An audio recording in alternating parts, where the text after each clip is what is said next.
Alrighty. Looks like we're back. Oh, hang on, let me close that window.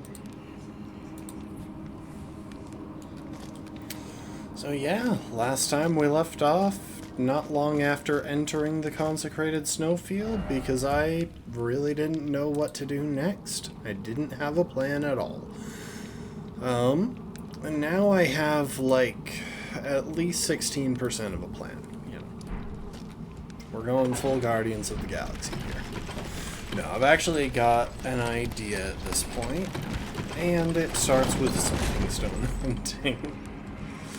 Because the thing is, until we reach the DLC, we don't need any more somber stones. Both of our somber torches are plus 10.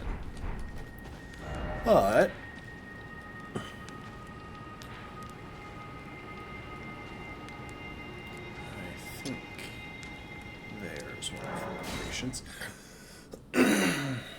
while both of our somber torches are plus 10,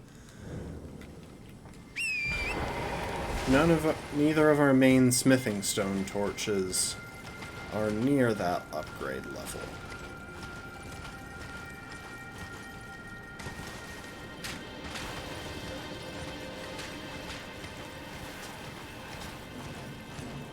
Now, the first thing to do is figure out where on earth it was that I got that map. I don't actually remember.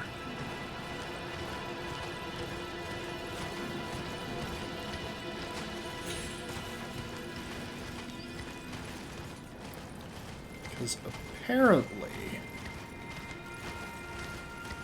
there's a somber, or a smithing 8 just around the tree from that map.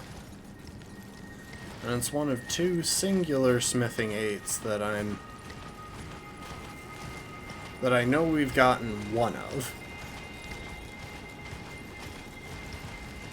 Oh, where was it? You know what? I've got a better way.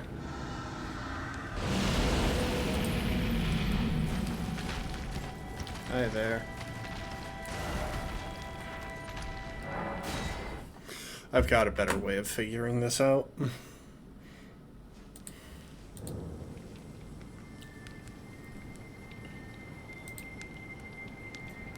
Ah, it was right there. Okay. So that's the smithing 8.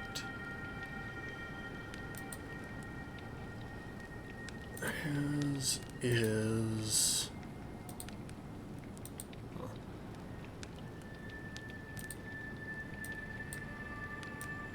Okay, maybe that's the one that I already found then. It's like right over there. So we're going to go and double check this first, and then we're doing a bit of a loop through the last couple of areas. There were a few more smithing 7s that we could use for... Oh, there it is. Yeah, there are a few more smithing 7s that we can use for, I don't know why I warped there. For the wire torch, the steel wire torch.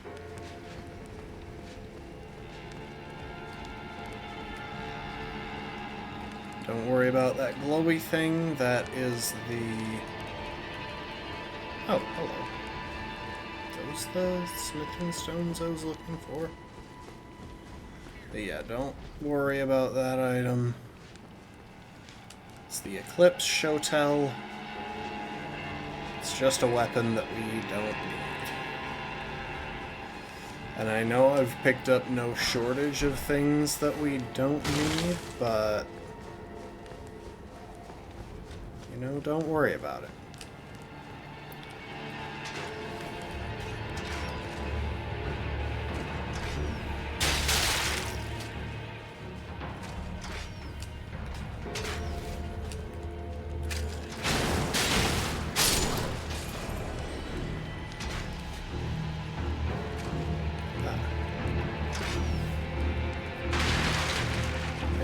believe this is the building we need to enter. I'll know it's the right one if it's full of rats. Yep.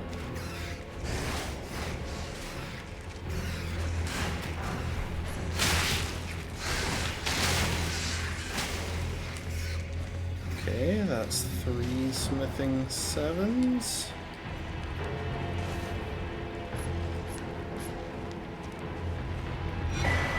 Ooh, and a rune arc to round it off.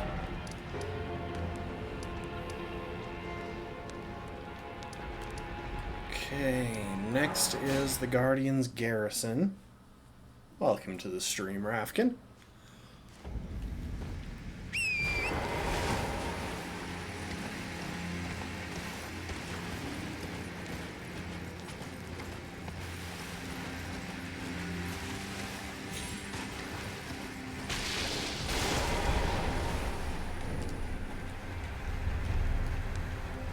Time to rush recklessly into this area. Very little concern for my own safety.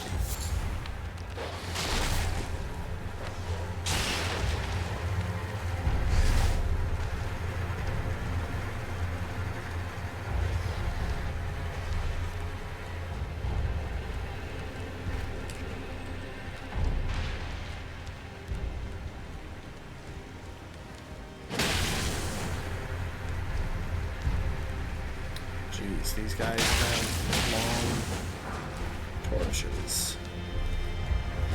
Not a euphemism.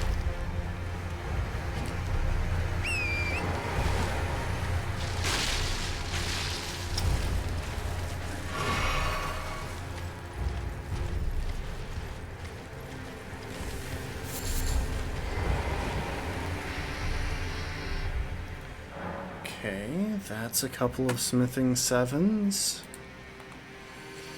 Let me double check if there were any more. So we got the 3 from Castle Soul, the 1 from Guardian's Garrison. There are 3 more in the Consecrated Snowfields, but we are already going to track those down as part of picking up our smithing 8s.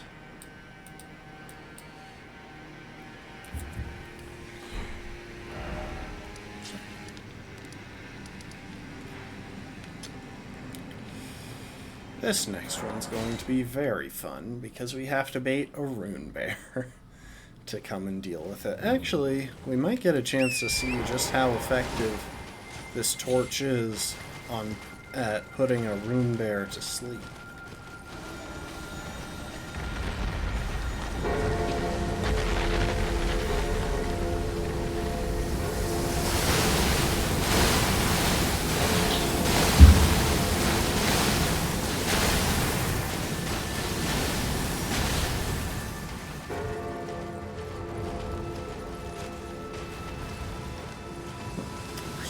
I thought I saw an item down there.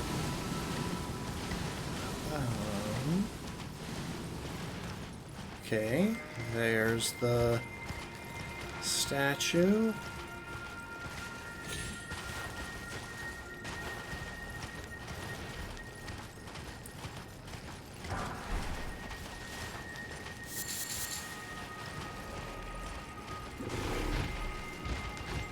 Oh, Mr. Rune Bear. Thankfully, they are like the most aggressive enemies in the entire game.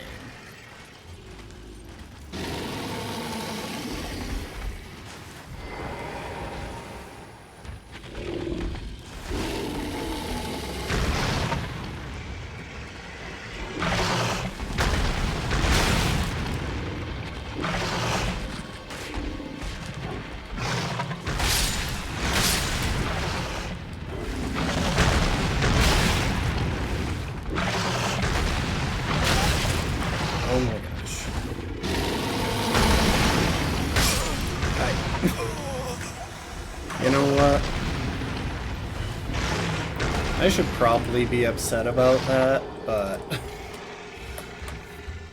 Well, actually, I am kind of upset, because I feel like I was waiting for an opening to try and heal, and it just never happened. But at the same time, I think that might be the most powerful rune bear in the game. Maybe before Rugalea.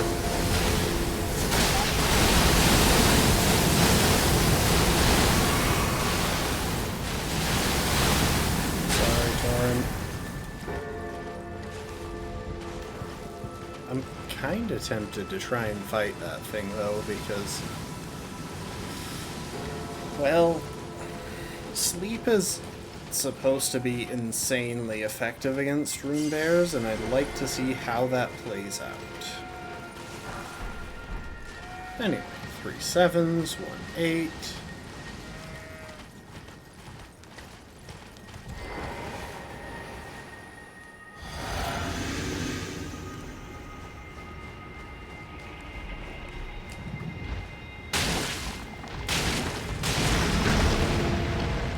Oh, yep, that was pretty effective.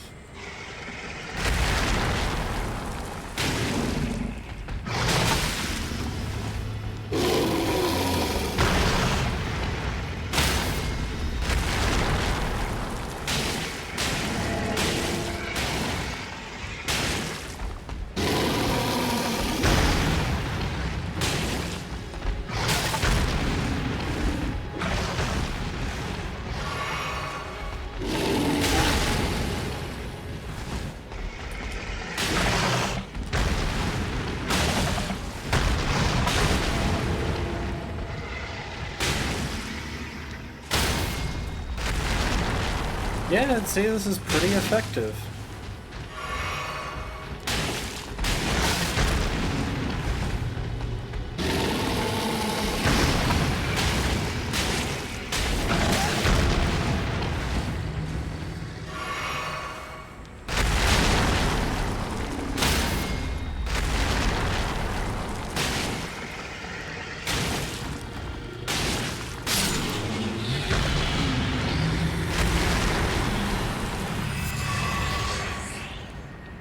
Yeah.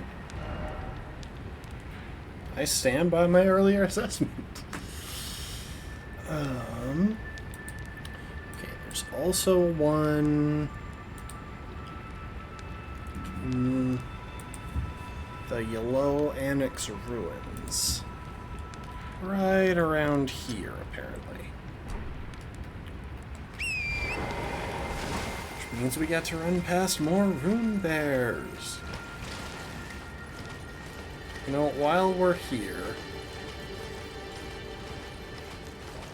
I might take a second to unlock something we're going to want later on, because why not?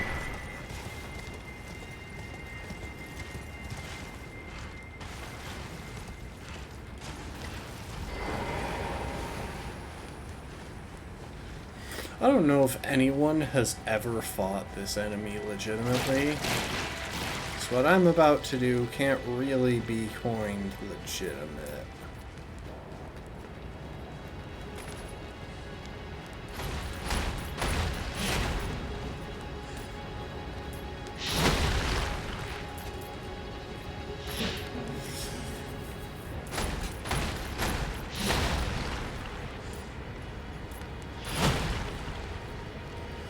Give it a sec.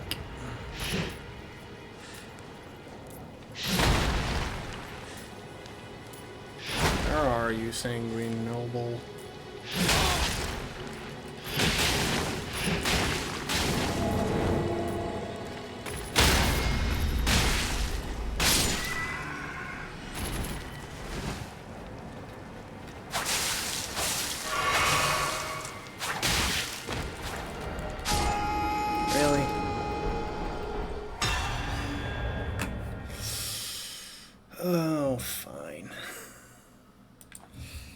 Okay, so clearly I need to be a little bit more careful.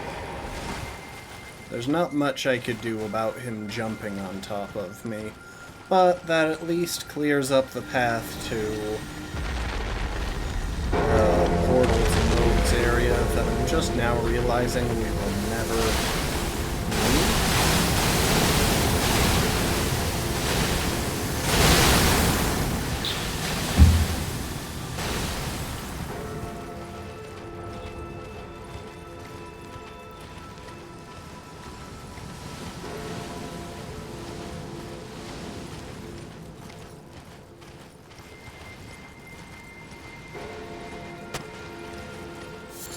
because we've already done we've already done Vare's quest to get the Pure Blood Medallion, which will give us an instantaneous warp to Rogue's area.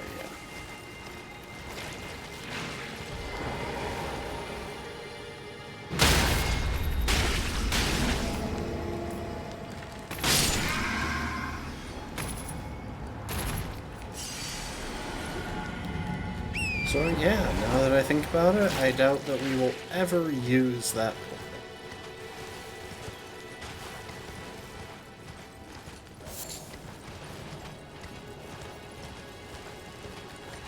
I'm guessing that's it. There we go.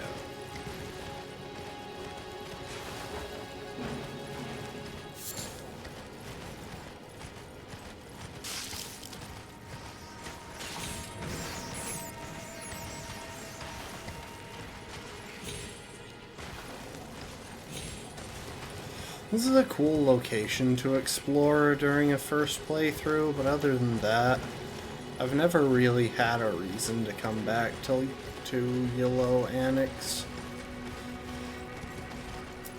Behind it, sure. The cave is very handy. But the place itself, not really. Okay, let's see what those 7s get us for the steel wire torch. Green.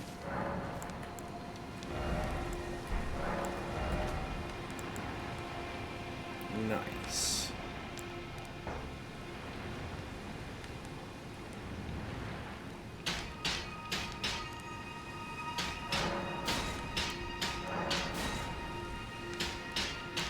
Sorry, steel wire torch, I do kind of have to hold off on spending any smithing aids on you. Carried us for the early game. Now we need to pace ourselves more carefully. I'm going to check the resistances on the boss of these tunnels.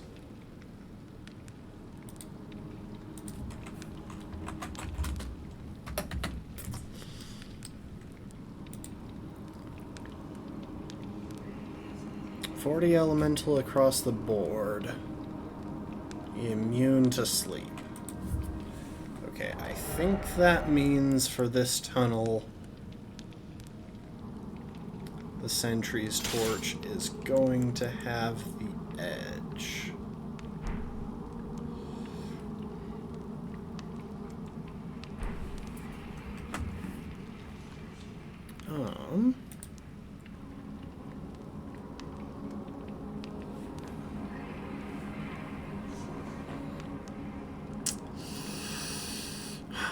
One smithing stone behind the frozen elevator.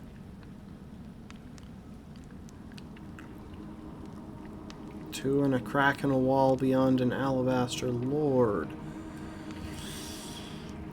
One ancient dragon smithing a stone on a corpse.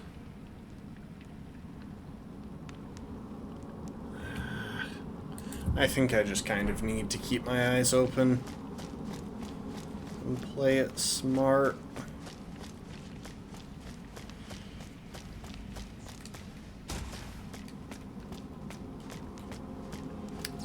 I don't think... yeah, I can't get through there yet.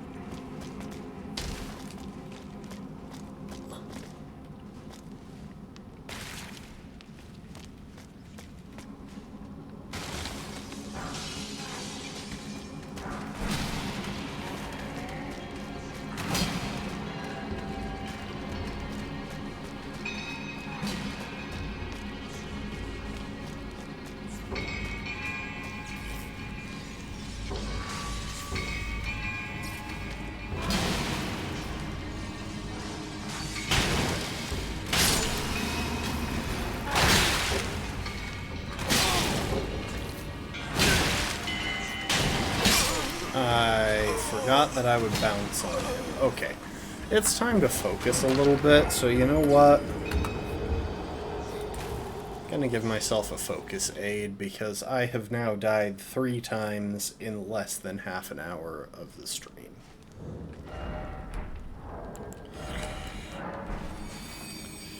Using a rune trying to force myself to pay attention to what's going on around me.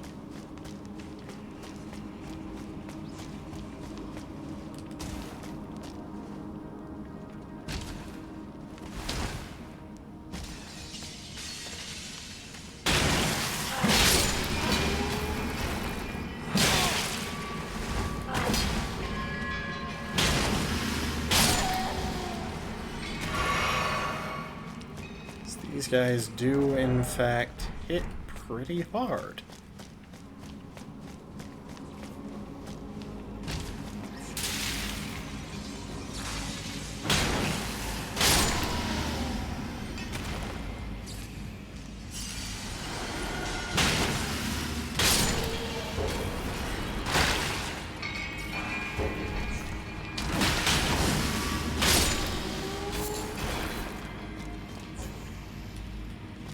Okay, now some of the stones I need are down here, guarded by an alabaster lord.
See, this is why I like keeping bestial vitality in my loadout. It's just nice to make sure that I get topped, that my health gets topped up after I get into a fight where I take a little bit of damage, or where I take a bunch of damage but then a flask doesn't fully heal me out.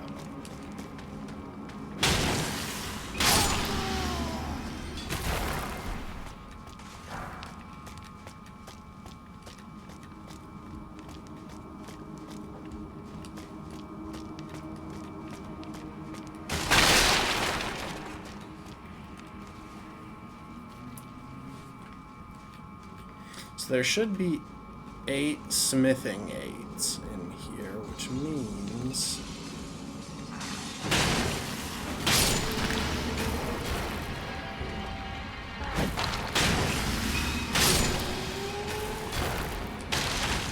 I should have 10 in total by the time I leave.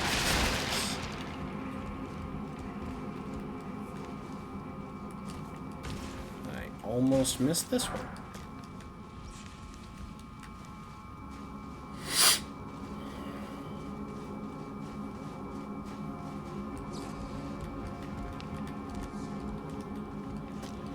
You know, there's a theory that okay, I'm still missing 3. There's a theory that the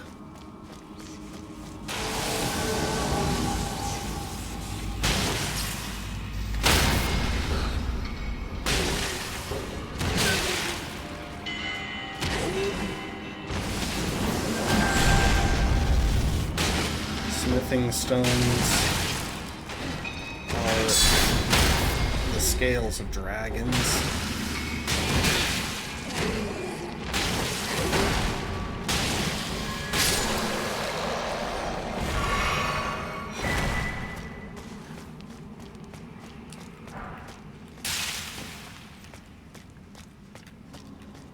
And one thing that I've always found really interesting about them is how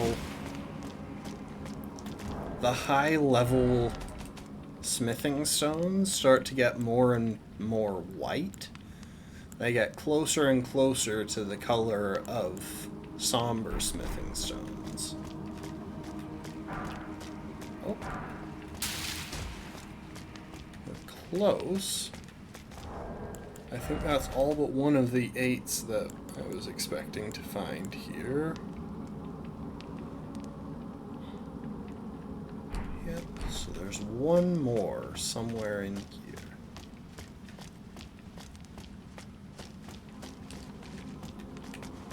And there it is. Nice. Alright, we got all the 8s.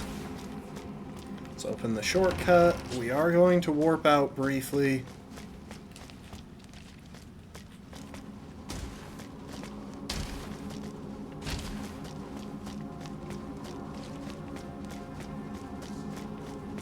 Dang, I didn't realize how many... I really wish it let you warp when you're just sitting at a grace in one of these places.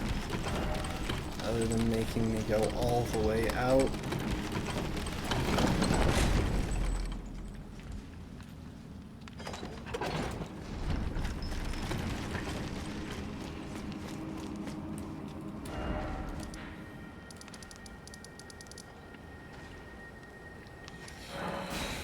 Okay.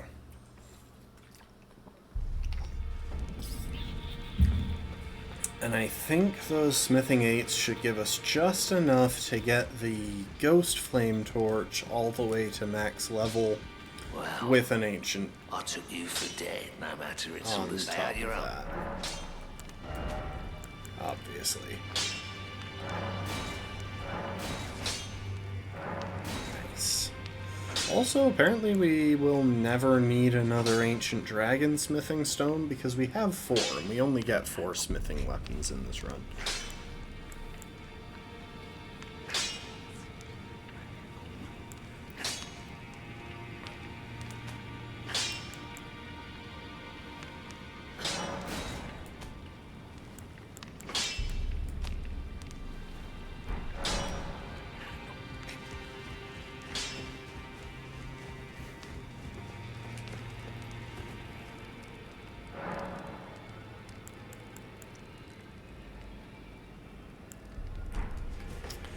Okay, let's see real quick.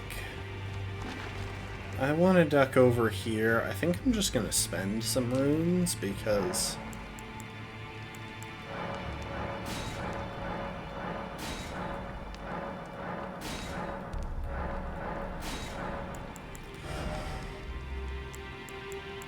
well, I've got a lot, and... okay, so I don't actually have a good reason to spend them.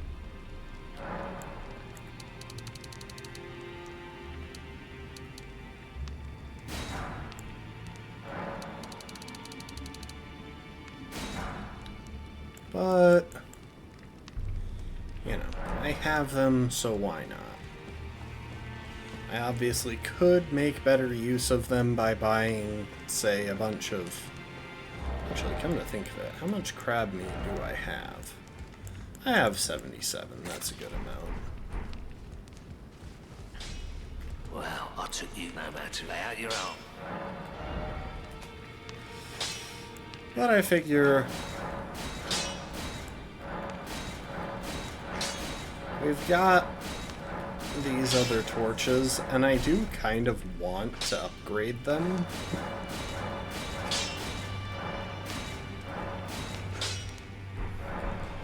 So, you know, why not? I'm not spending any extra time finding the materials for them, but it's cool to be able to upgrade all of our torches. Smithing 4.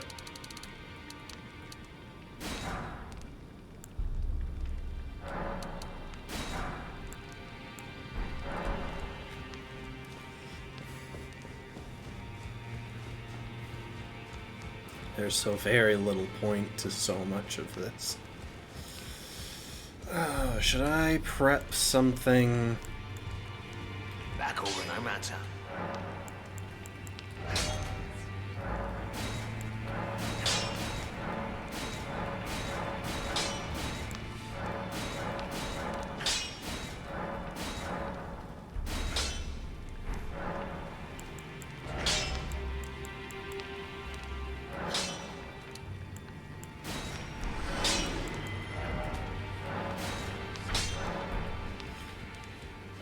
I'm trying to decide if I should prep a spell for magic resistance.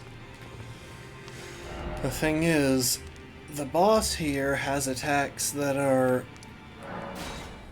either magic or physical damage, depending on what it's doing.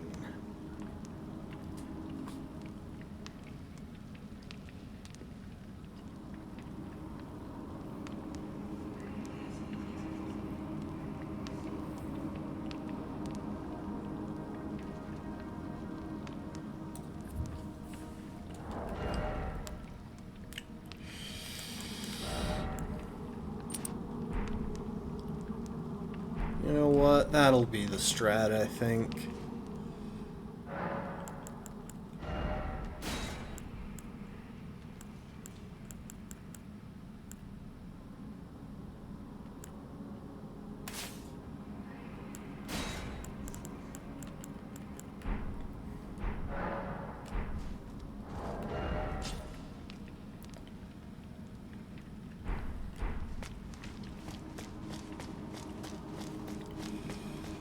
We'll have a magic resist talisman and physical resist consumables. I'm a little bit more worried about his magic attacks, especially since this armor has really strong magic resist, I believe.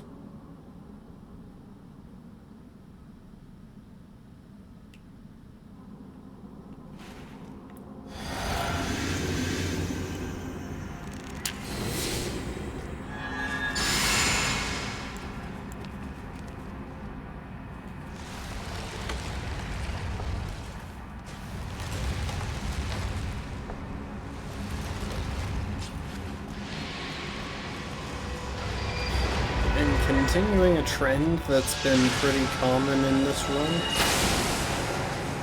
we will be fighting the harder version of a cell first.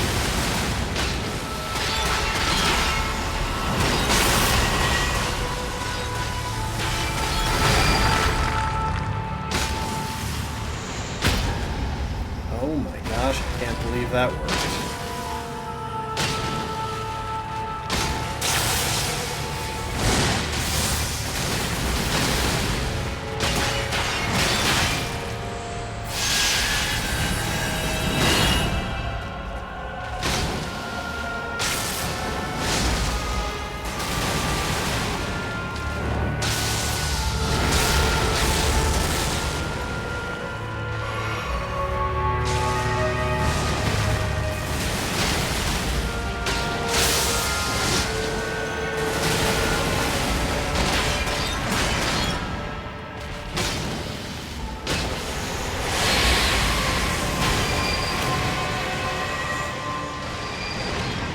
Okay.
For some reason, I always dodge that too early.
Probably should have decided whether I wanted to use a golden foul foot for that. Also, that's something we might do today. Welcome to the stream, last one. Thank you for the hydrate.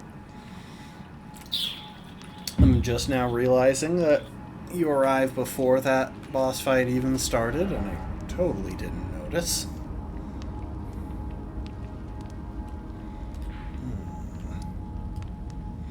Okay. Well, that was Giga Estelle, as it's commonly referred to.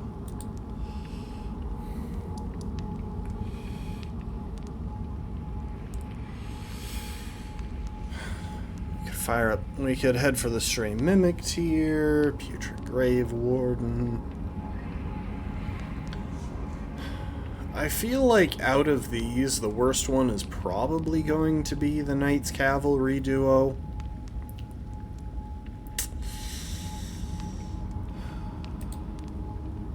Yeah, I think the play is Stray Mimic tier for this one.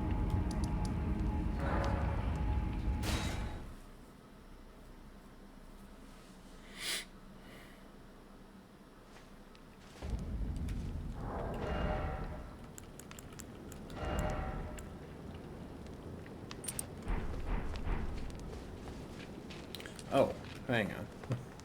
I have a whole bunch of runes. I should level.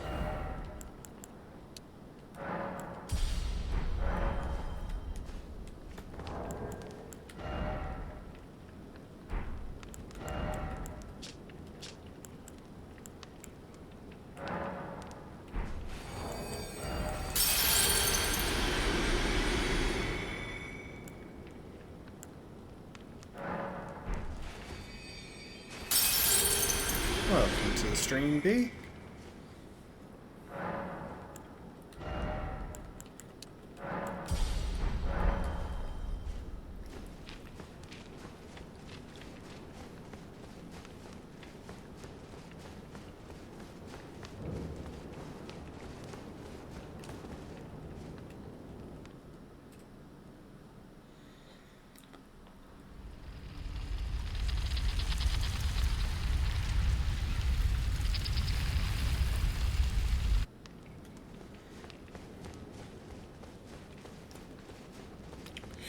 You know what's strange about that? The elevator moves up for both paths, and yet somehow this path, which is clearly the lower of the two, is hidden. Like, why can't people just see it happening and hop off?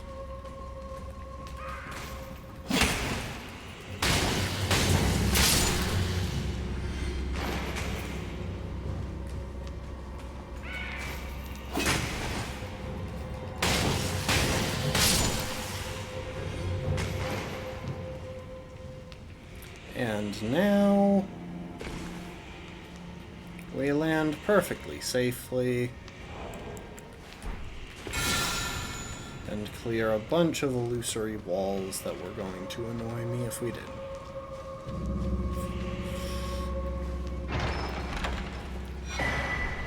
Oh, the Silver Scarab. That's actually something that we're going to want if we decide to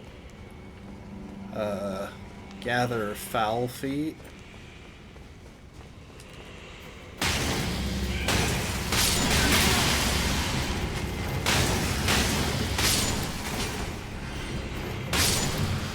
Dang, those guys hit.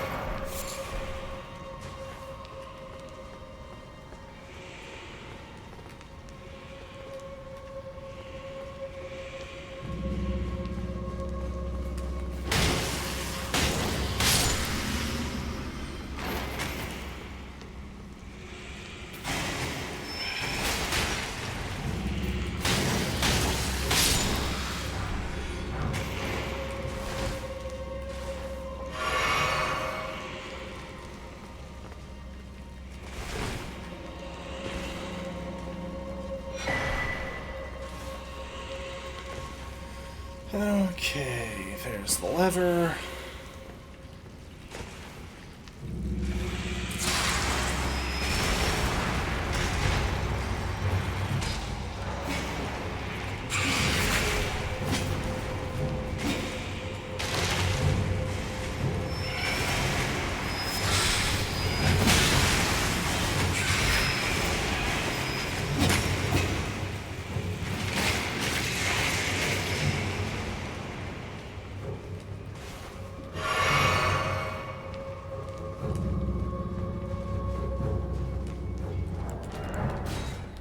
going to do a little quit out here because, well, I want to take a second to prep for the boss, and I don't want to have the entire Vulgar Militia breathing down the back of my neck as I do.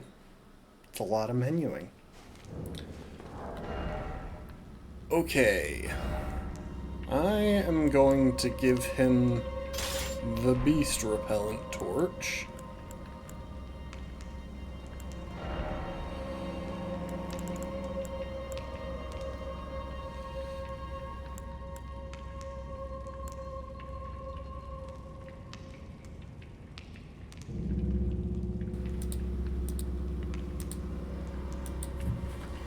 Sorry about that audio glitch. Yeah, Beast Repellant Torch.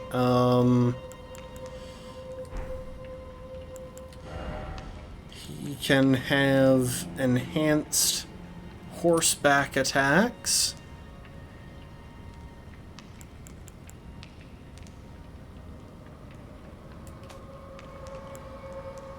Marika's Scar Seal.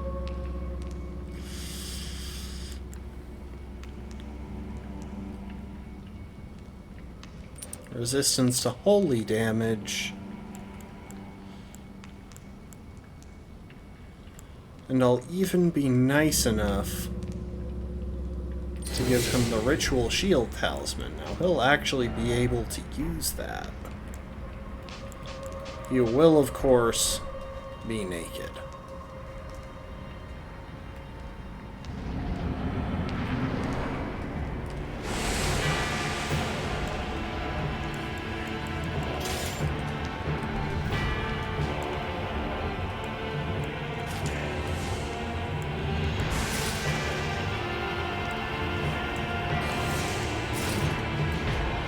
And no, I can't see where I'm going at all.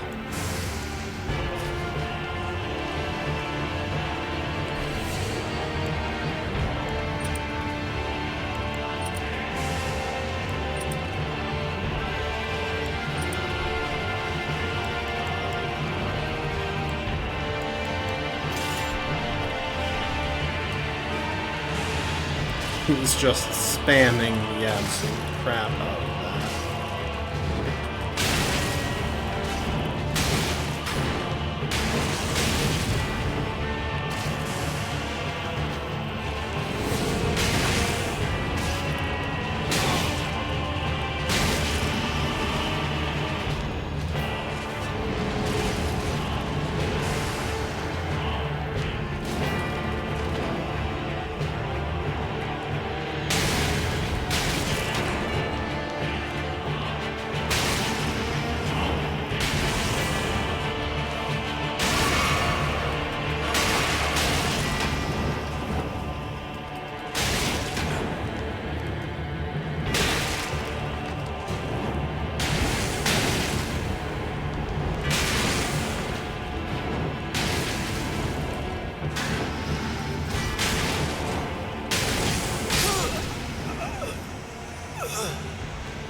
Dang, this guy gives Black Flame Monk a Mon.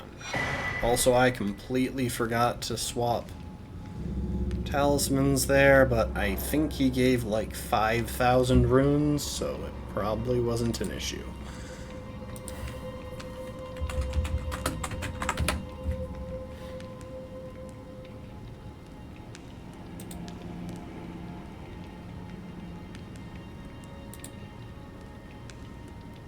Stray Mimic. No, he dropped 50,000, it says. Oh, I must have had 10,000. For some reason, I thought I had 50,000 right there, but anyway. Oh, right. I still have to find... I still have to get a hold of the Death Root, don't I? Or was that what I just picked up? Nope, that's all of it. Let's go visit Geraint. Let's go visit the bestest of doggos. But before we talk to him, I want to give y'all a really cool experience.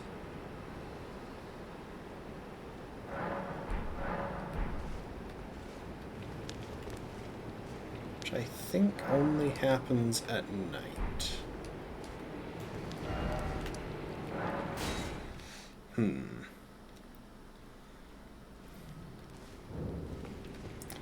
Maybe I missed the chance to hear him howling. You know what, we'll slip something else in, and then do that.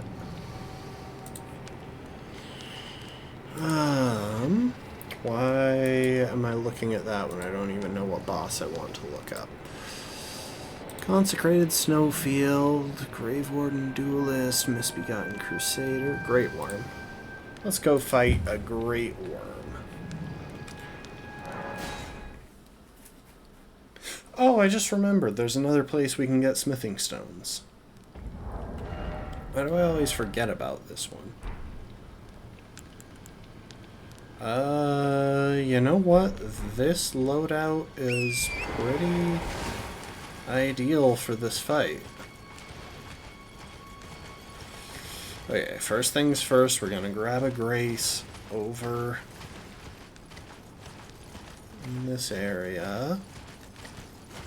Actually, first things first, we're probably going to bait that crab over there in order to break a statue somewhere.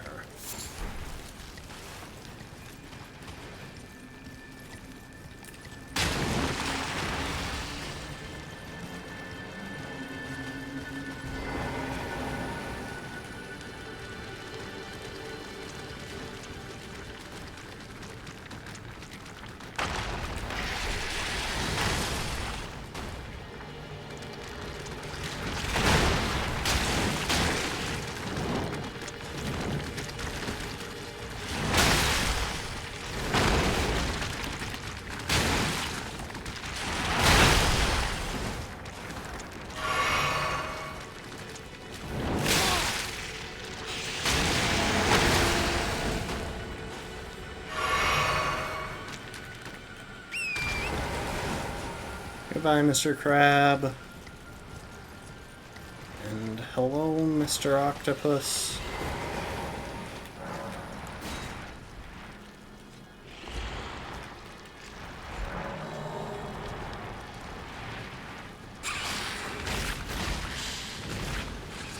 Fun fact, you can get that octopus and that crab involved in the next boss fight. They genuinely help.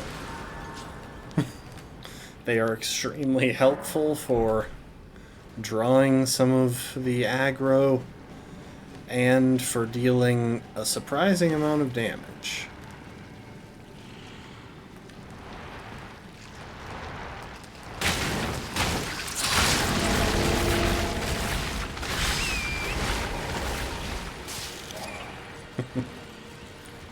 Okay.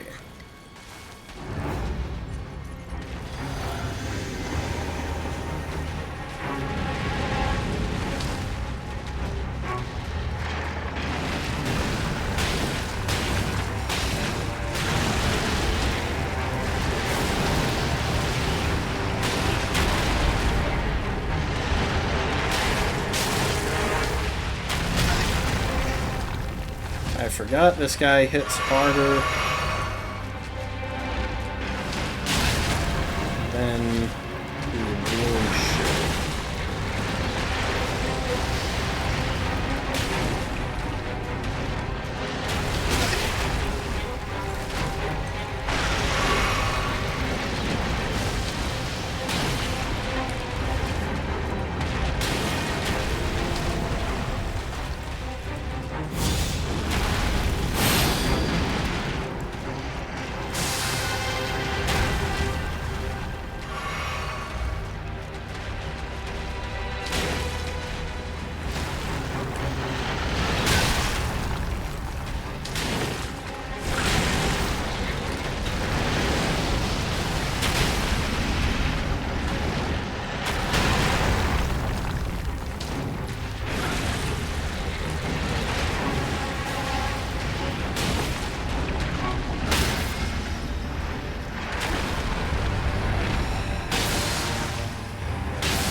You know, it occurs to me that this guy is probably not that affected. Yeah, he's going to be totally fire immune, so this is actually a terrible choice of torch.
I'm starting to think that he can't be frostbitten either.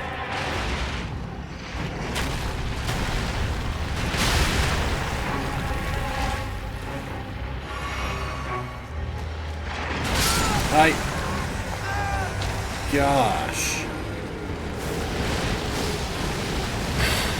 Yeah, the damage numbers on this guy are absolutely stupid. Dang it.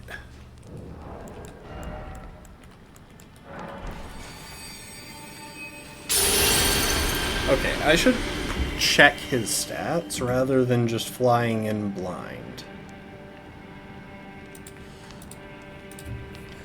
Theodorix.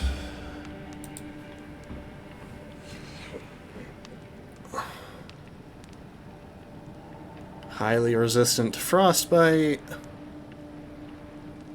Yeah, I absolutely should have been using this thing primarily.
Why can't I dodge him?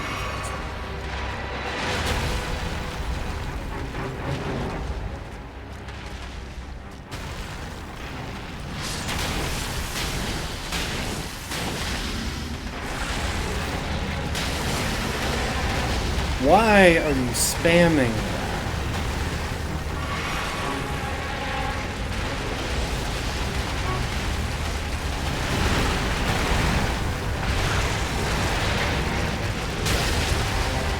Seriously, stop.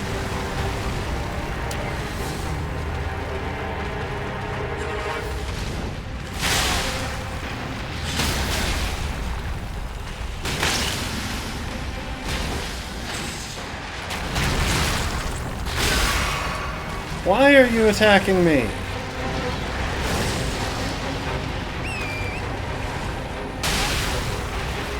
You know what? Screw you guys. I'm starting this over.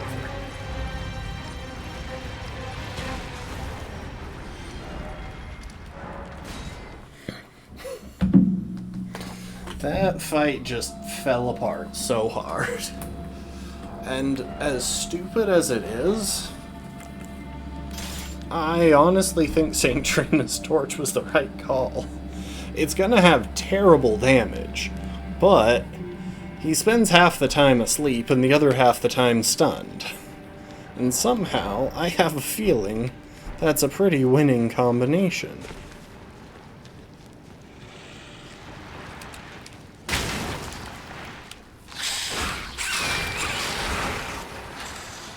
Alright, come here.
Yeah, this is pitiful damage, but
oh, come on.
You know what? I tried.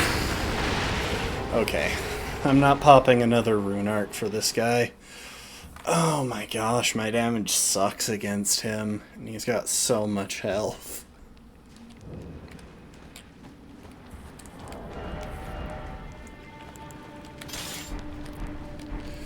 Okay, here's what I'm thinking. Phase 1...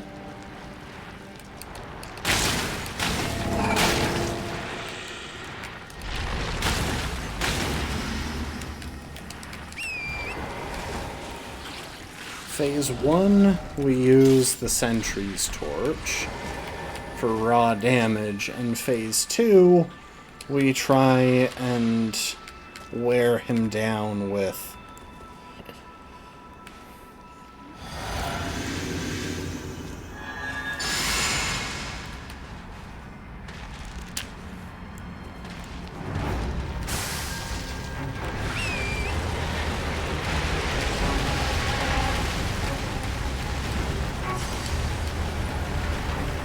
Trina's torch.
He has so much points.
Jeez, I can't time that blind.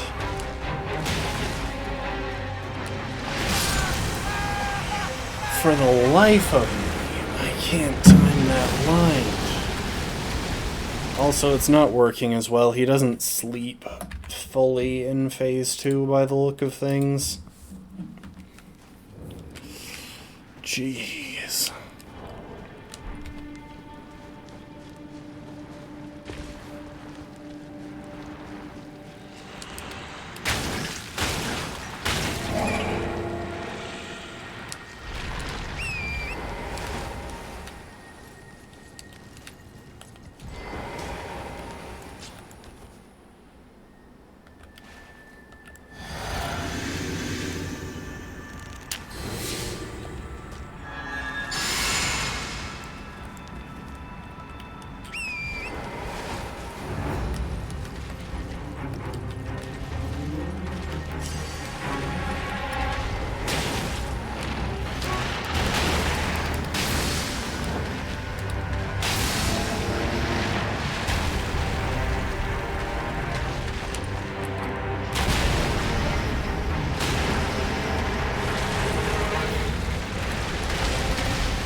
I can't see what's happening.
Really?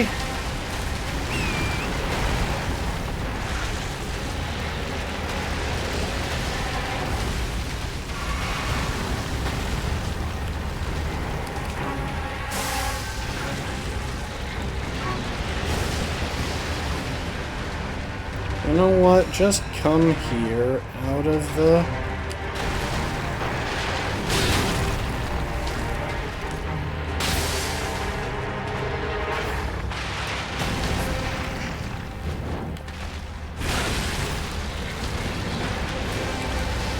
out of the magma.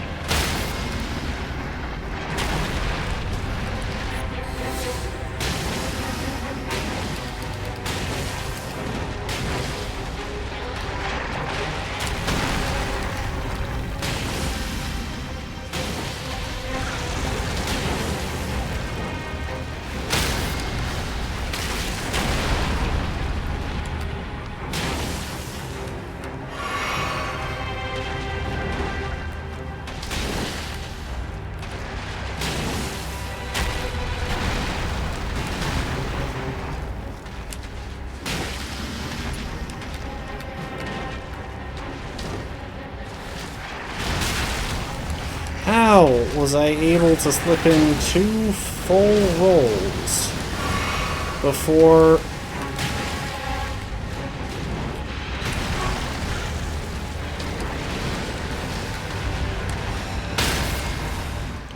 he got his attack off?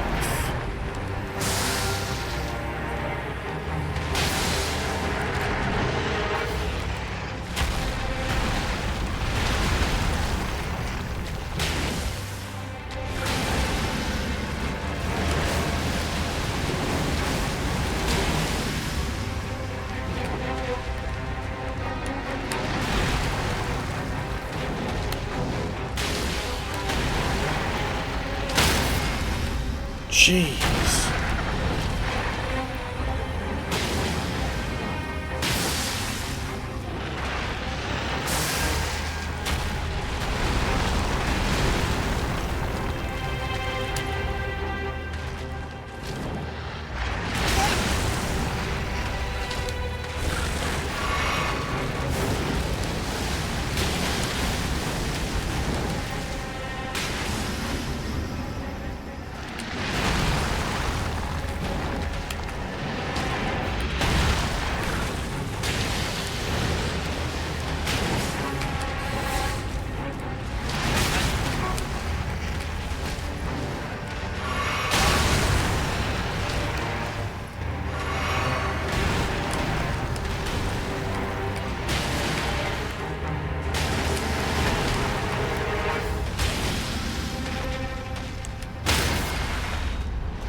Theodorix did not deserve to get that many to rack up my death counter that much.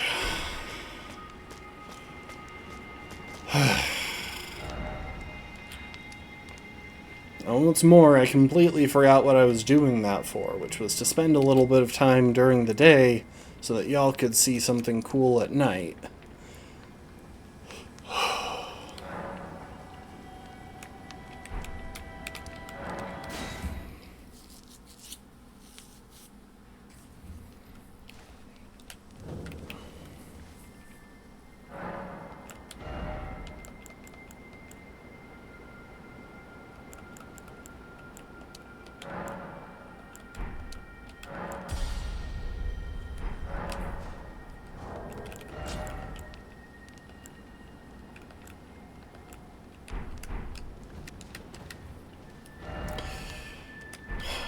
Alright, let's see.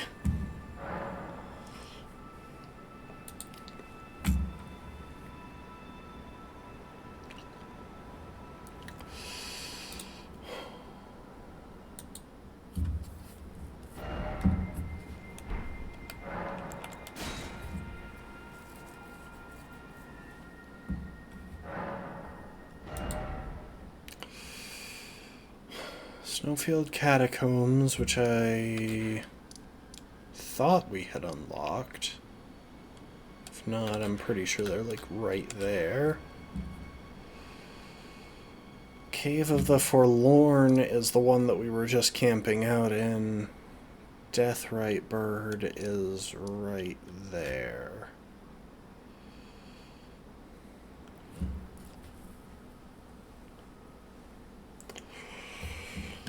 At the same time, that Deathrite Bird is the strongest in the base game. Alright, let's go visit the Cave of the Forlorn. I do want to check something. Misbegotten Crusader.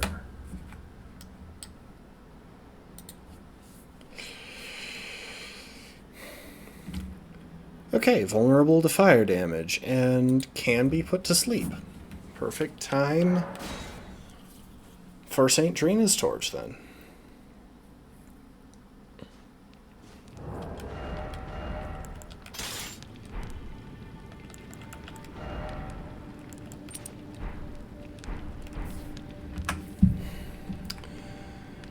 And is there anything we want? Nope.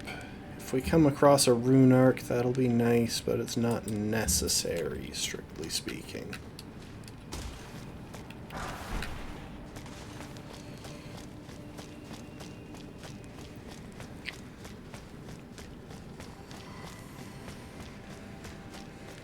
Now, the plan, which weirdly enough has never worked for me in this area, is to just run past all the random misbegotten.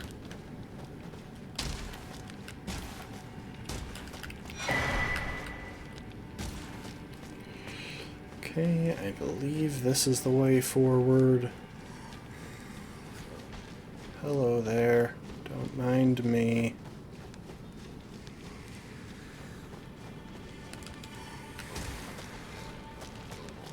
Hello.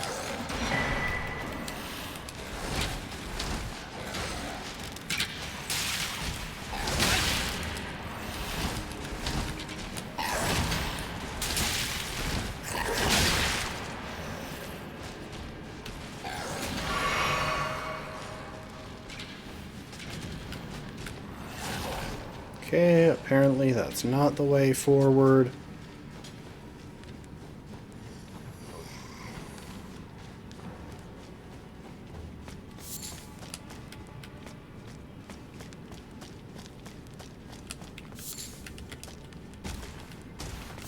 Ah, here we are.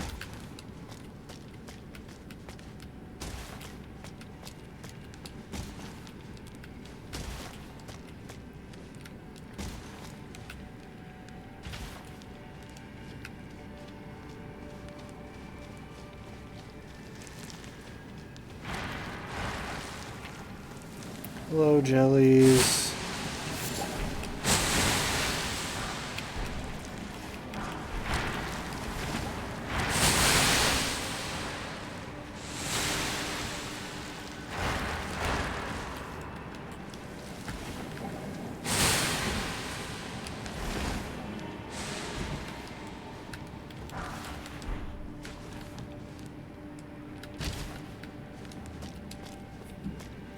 Okay.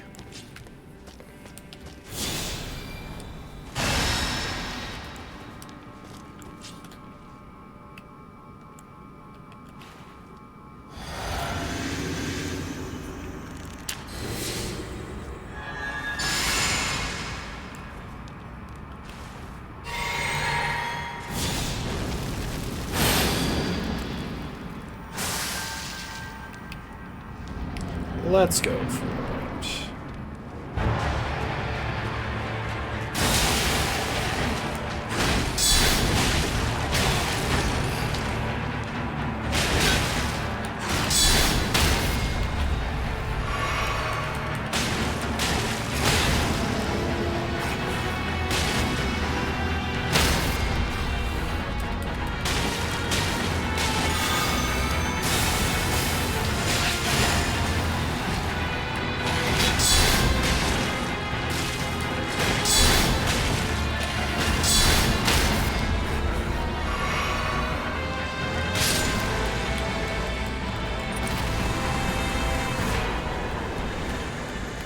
Nice.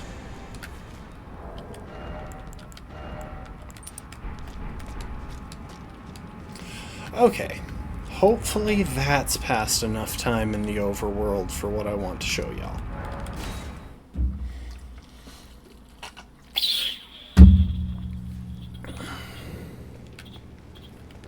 Maybe I have to approach from a different side of grace?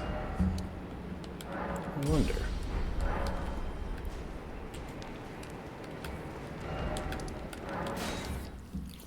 What if I approach from the Farum Great Bridge? I might have made the assumption, pretty reasonably, that if you're approaching from inside the Bestial Sanctum, you're probably planning to, you know, talk to Garank.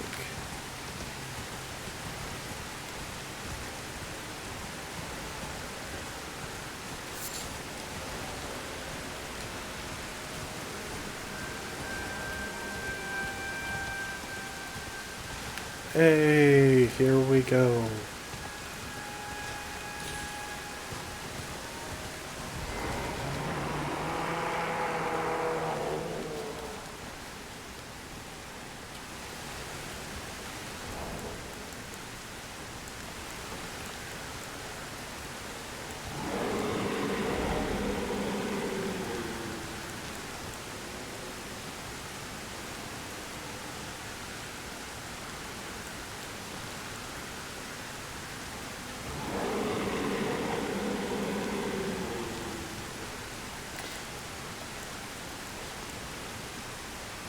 You know what would be cool?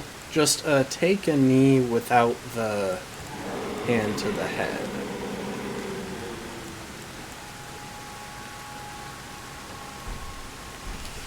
But yeah. At night, Garank howls. In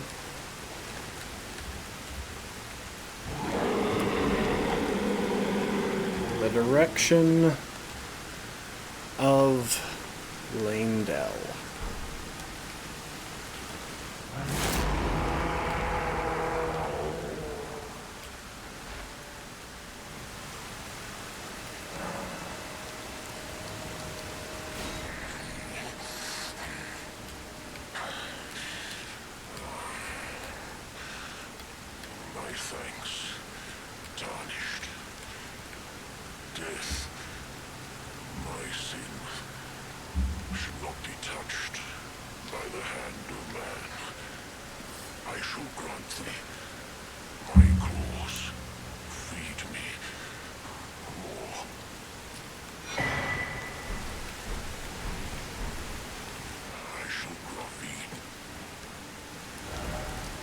So I think that was actually all of it, but I guess the final scene where he warps away can only happen in the Sanctum?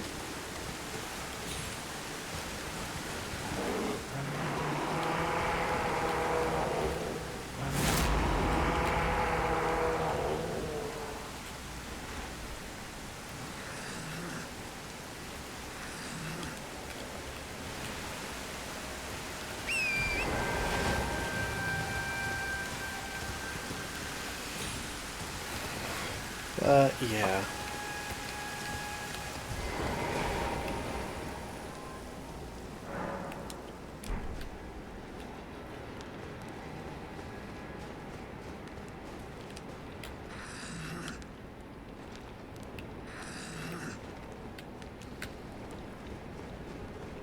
Why is he just not talking to me?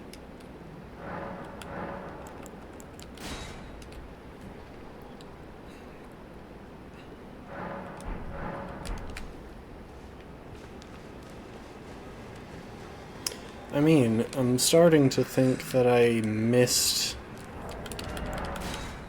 I'm just gonna quit out and load back in. Thank you for the hydrate, Lastborn.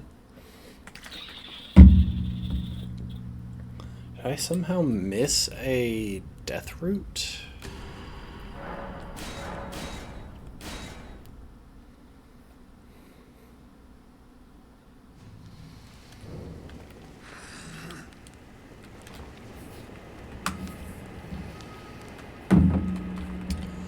Hold up.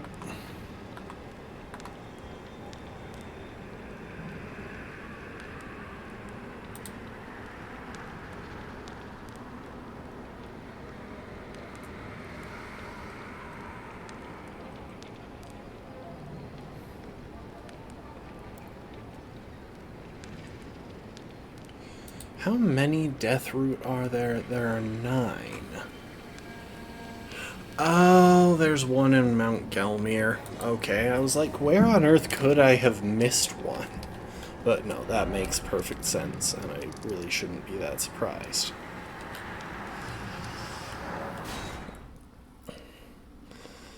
And now, as much as I don't really want to fight this boss quite yet, I think it makes the most sense to go after the Deathrite bird.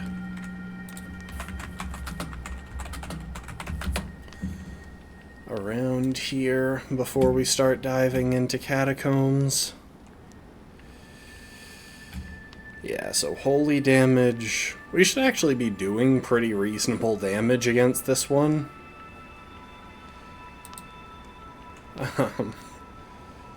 Because the biggest vulnerabilities of Deathrite birds in general are Strike and Holy. And we have a +10 Holy Torch.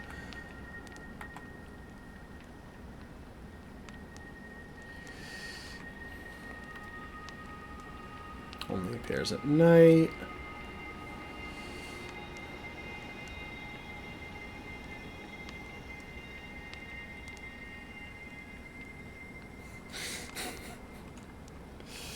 They've got some interesting suggested strategies.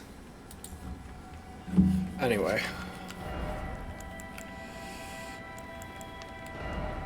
Time to make a risky play, but I really should have been doing this sooner.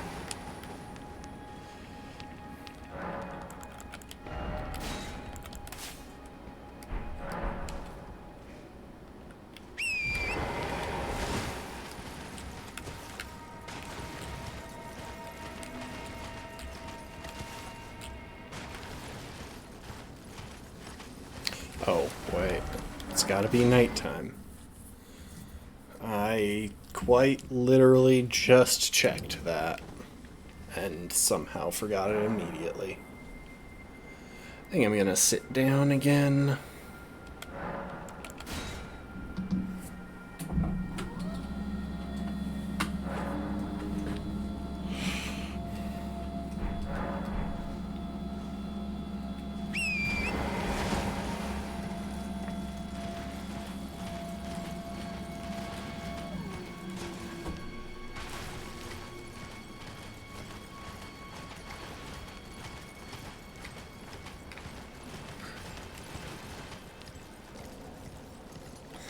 You know, there's a part of me that wonders if maybe I should... for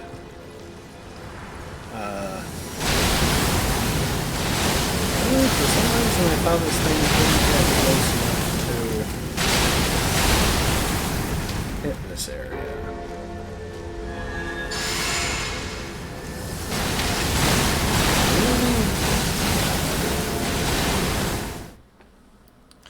Okay, never mind. First thing we're going to do is deal with this annoying mausoleum.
Respawn at the Stake of America. That's probably going to be farther from it. Yeah, it absolutely is, and that was dumb of me.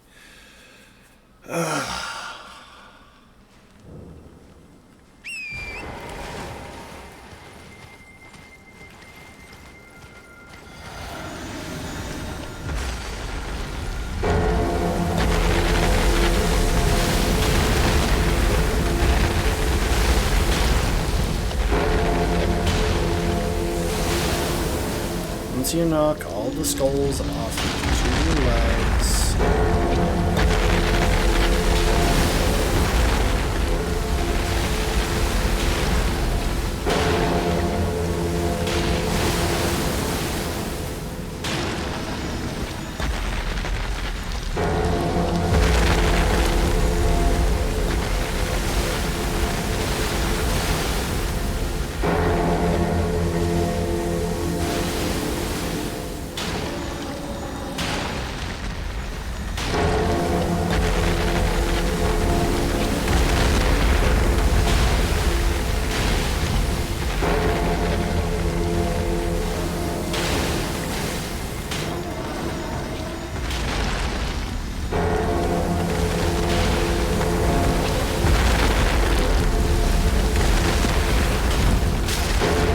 how did I survive that?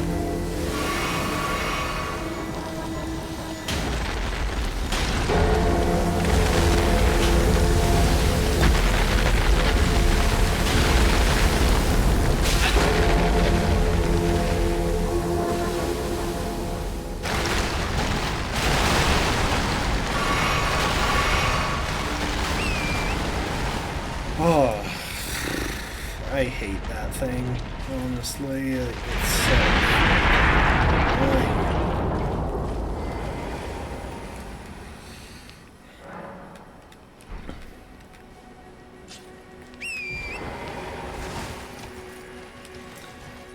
What I was going to say while I was running toward the Deathrite Bird fight before this thing decided to carpet bomb the area was that maybe I should swap to using the Commander's Standard for my buff rather than Golden Vow, because I believe it gives a bigger buff that lasts for slightly longer. But the downside would be having to swap to a much heavier weapon,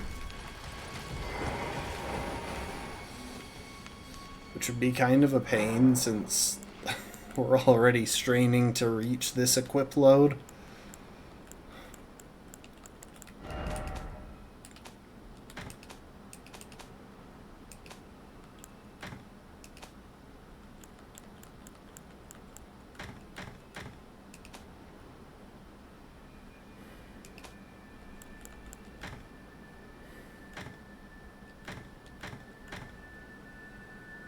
Beastclaw Great Hammer is one that I've always wanted to use, but have never really gotten around to. Alright, where's the Commander's Standard? There it is. So yeah, we could make this little swap for Rallying Standard instead of the dagger with Golden Vow, but it's a difference of like 10 weight. Yeah, it's a difference of 10 weight exactly.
Oh my gosh, it's gonna get stuck up there, isn't it?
Yeah, there was a good argument for using a golden foul foot there as well.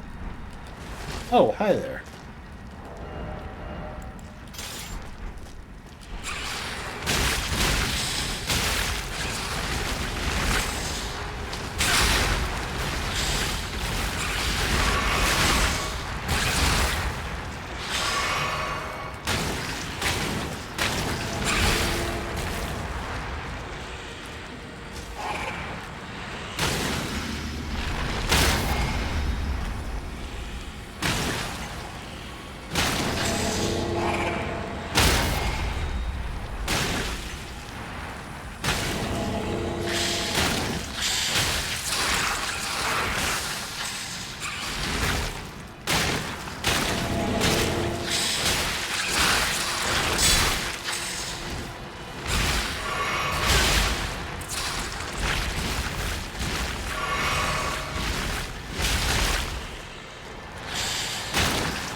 Nice.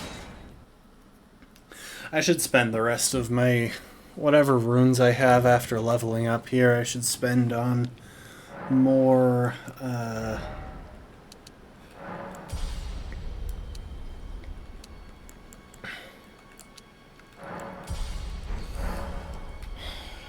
crab.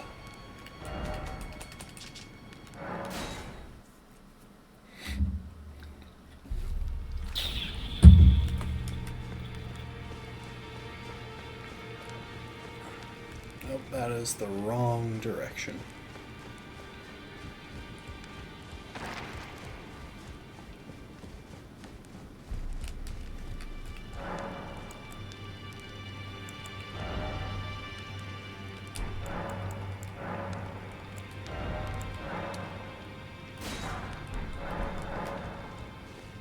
I probably should check and see if I can afford to upgrade the steel wire torch once. Well, I took you no man to lay out your own. Yeah, I do have the smithing 8s for it. Nice. So that's about 700.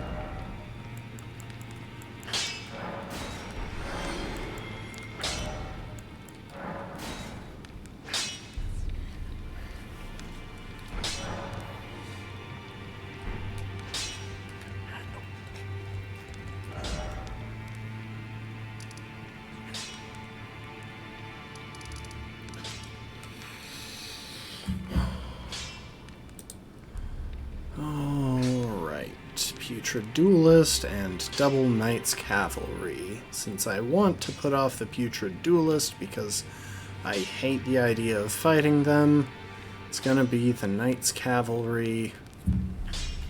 I believe their catacomb is right around there. We're kind of just gonna follow the cliff until we find it.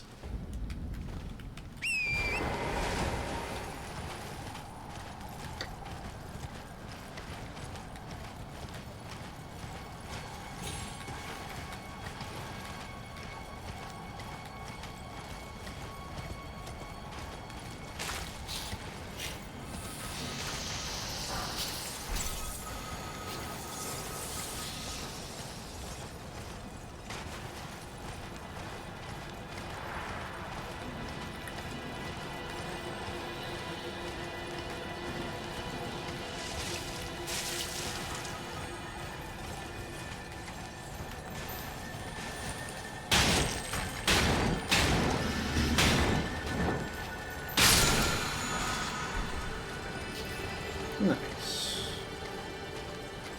Take the Somber 8.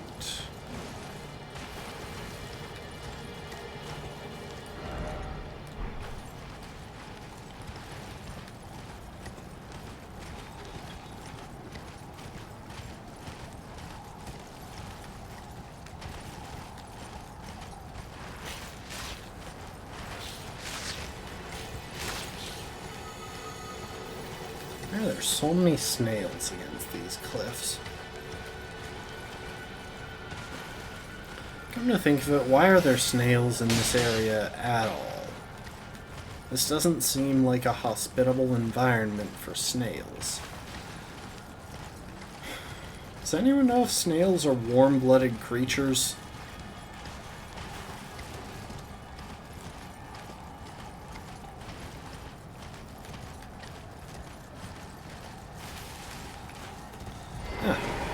Right where I put the marker. Should have trusted my gut. There's usually at least some small indicator on the map for locations. Like that slightly darker divot in this cliffside. I don't know why I'm gaining runes. Okay. Let me see. Snowfield Catacombs.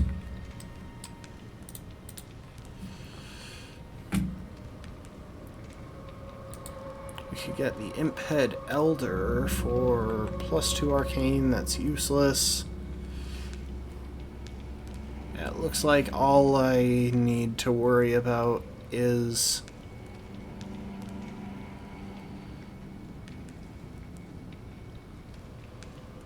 that.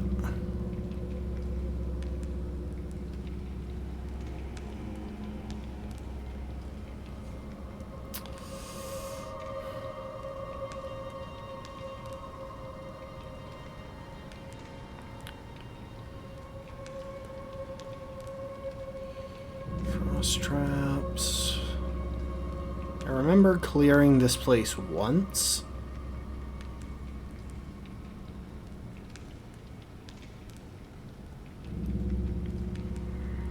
Yeah, so we just need to get up one level.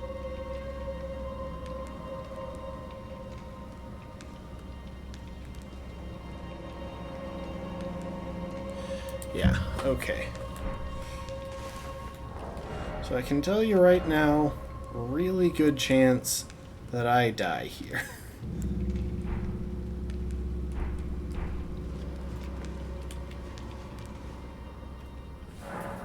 Oh, come to think of it, with the boss, yeah, fire is more effective against him, as tends to be the case with enemies that are rotten. Hello, Mr. Imp.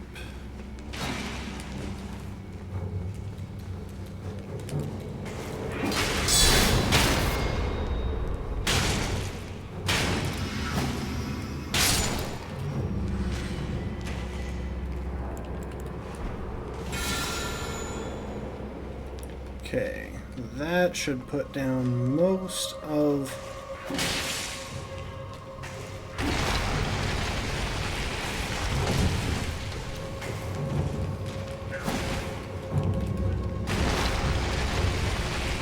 the pillars. Ah, there's the boss door.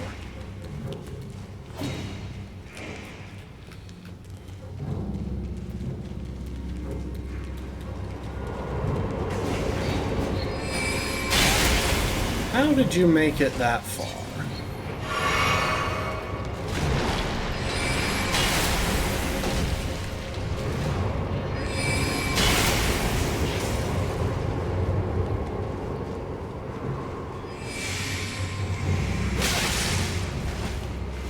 Why do you all hit so frickin' hard?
You know what?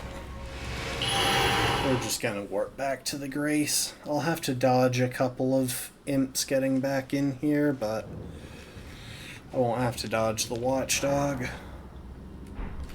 And I want my flasks back. I shouldn't need them. It's just a putrid duelist.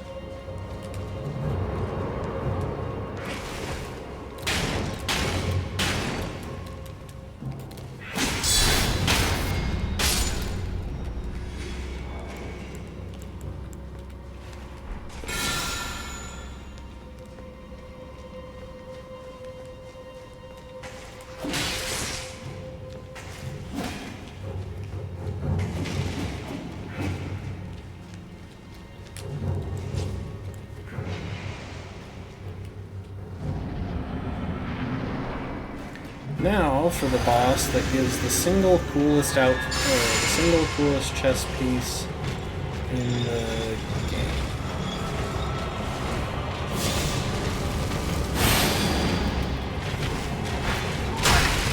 Oh dang.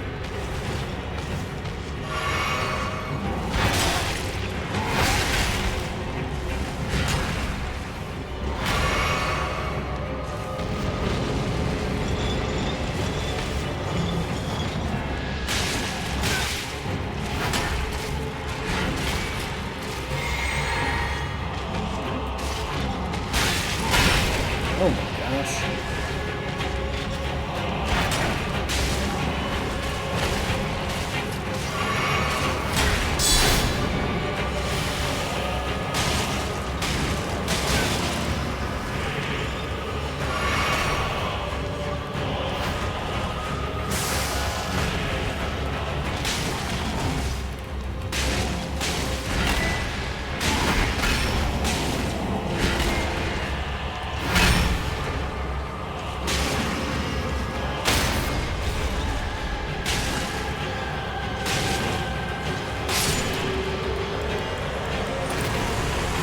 No wonder I was taking so much damage.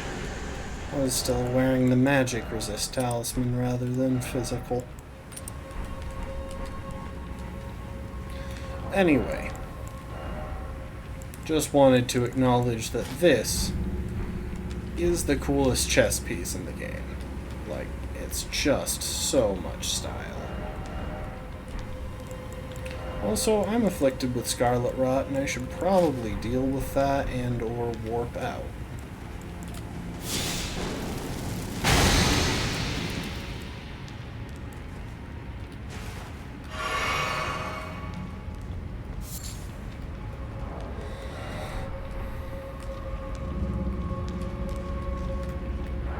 Okay. Well, time to bite the bullet and face that annoying Knight's Cavalry pair. And you know what?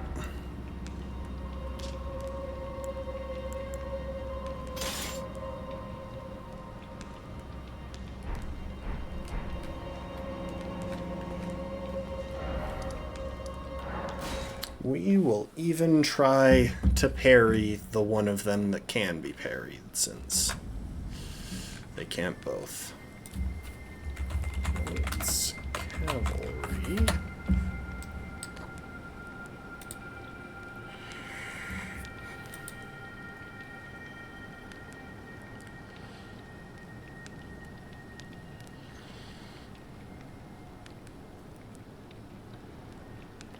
Okay, all of our elemental damage types are equal.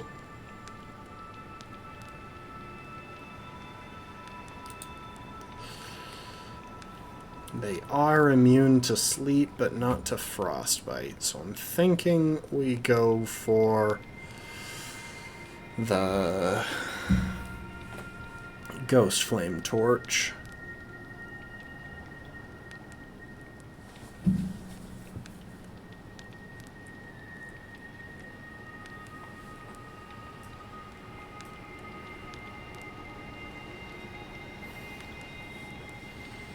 So, right, that caravan. This fight is going to be annoying.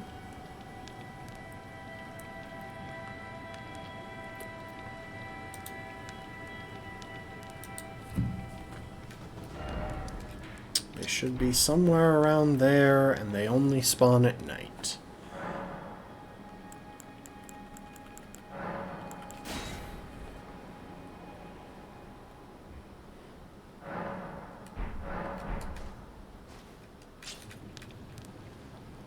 There's the caravan. So, my general goal will be to draw them out one at a time.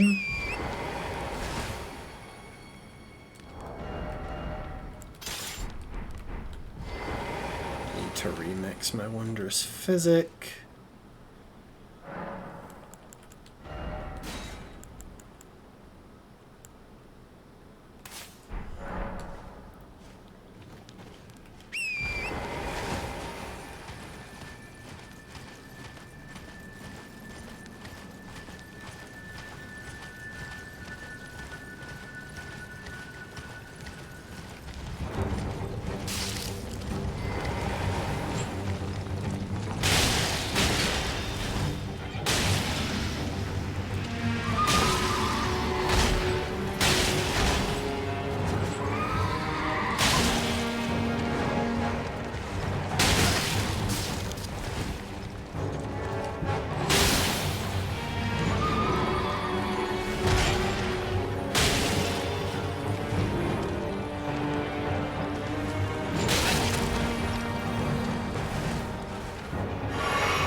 Would you please come this way?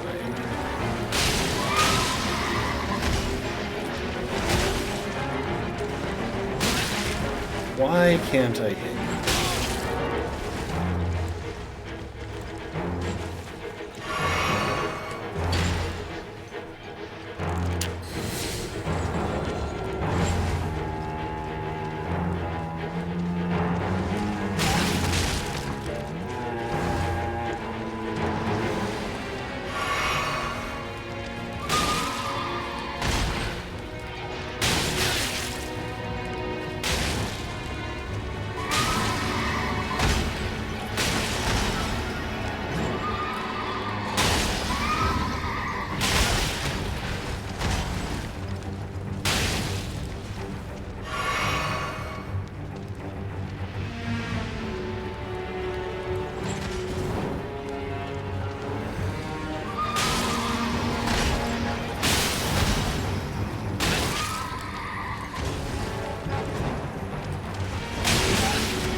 I deserve that one. I was fighting so poorly there. Jeez, I hate these guys. And there's an entire other one, too. It's just the other one can be parried off its horse.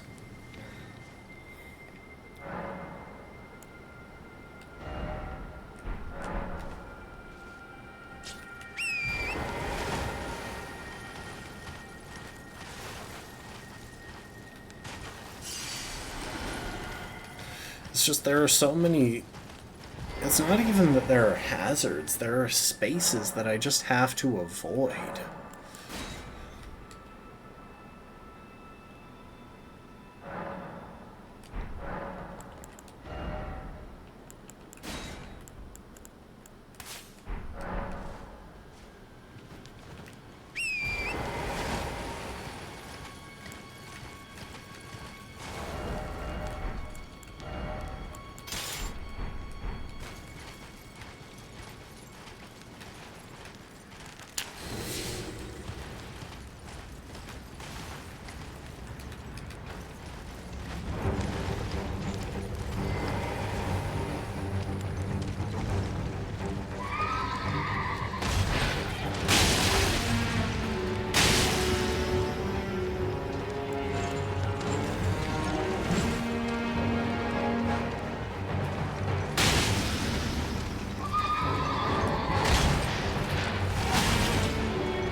Okay, that's half the boss fight done.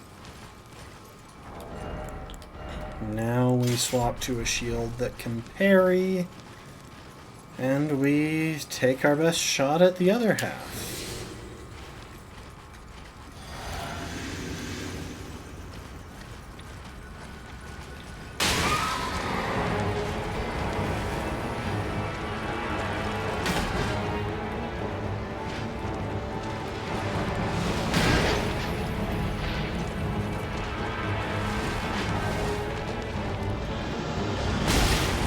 Oh my gosh.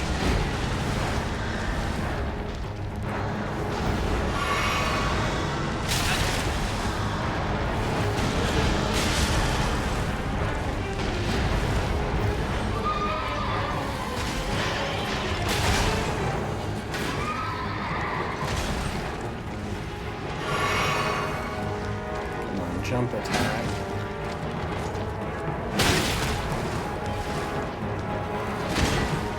It's too close.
He seems to struggle to remember that I exist right here.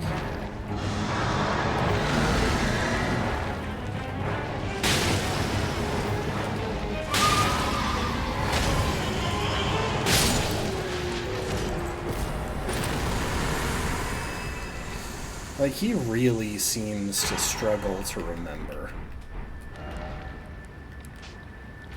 Now I'm going to warp out before that spectral dragonkin soldier gets conjured up again. Okay.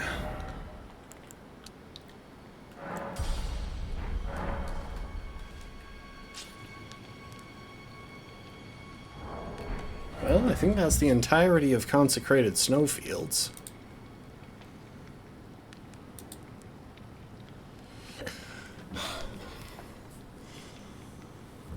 Okay, we'll hold off on Miquella's Halig tree for the moment. The unfortunate thing is that because I'm doing all quests, I believe I have to do Mount Gelmir and Volcano Manor before I do Crumbling Farum Azula. Luckily, most of my torches that I can get in the base game are fully upgraded right now. However, there are a few other areas that I can go at this point.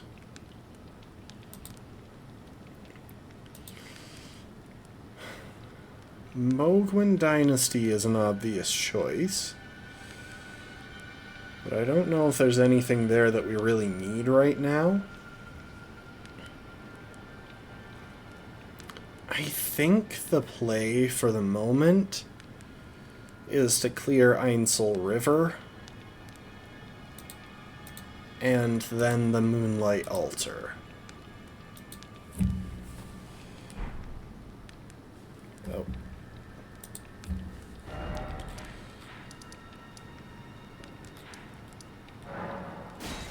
Why did I go to Artist's Shack?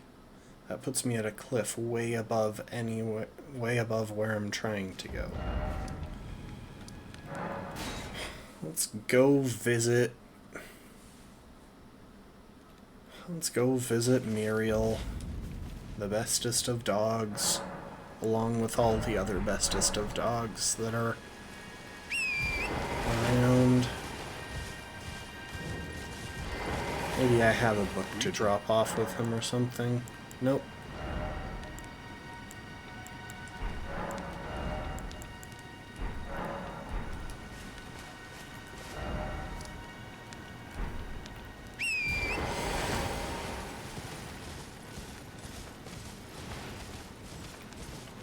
Okay, we're going to go a little bit out of our way here.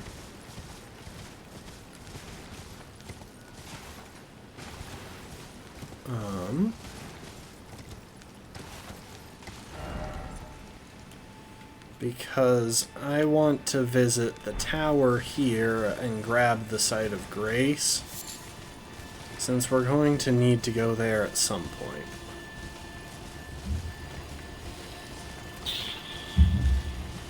Once we've grabbed that Site of Grace, we can head to the elevator that leads down to the other section of the depths that we've never visited.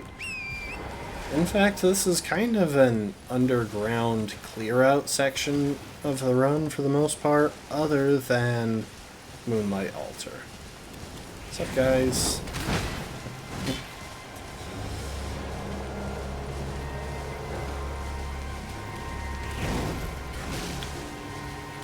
Oh, and there's something that I need to test, because I saw online at some point that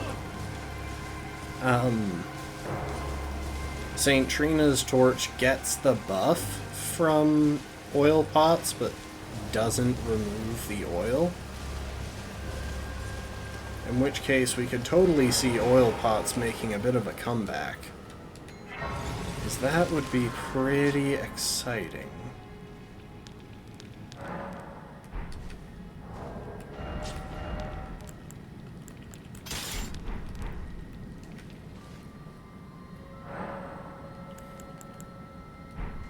I don't know why. Well, I do know why. I was thinking I was about to swap around my physic before I realized that what I have in my physic is fine for now.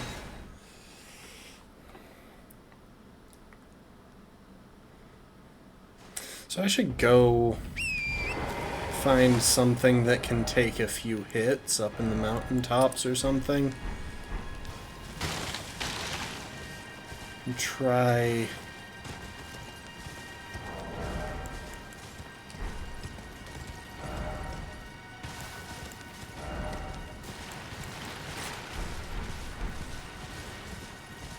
using my oil pot, using an oil pot on it, and then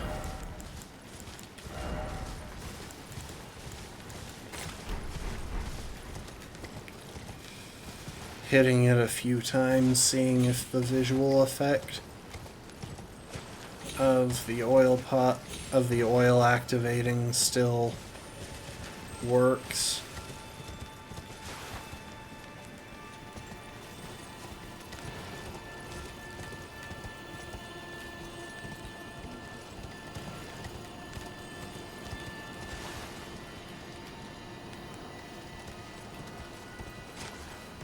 Ah, there they are.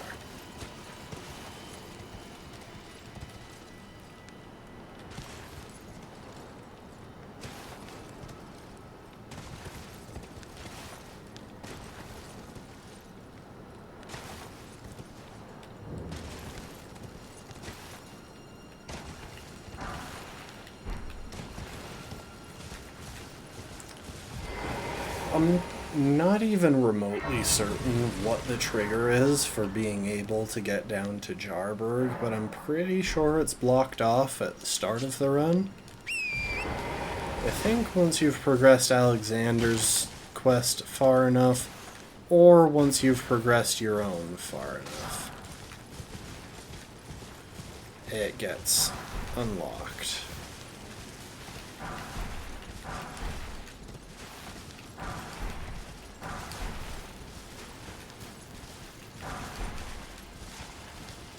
Isn't there a dog around here? No, I guess that dog is up on Mount Gelmir. Oh, he's got those two graveyards mixed up. Oh, fun thing, this village is absolutely full of items that are very handy for crafting stuff that you use in throwing pots.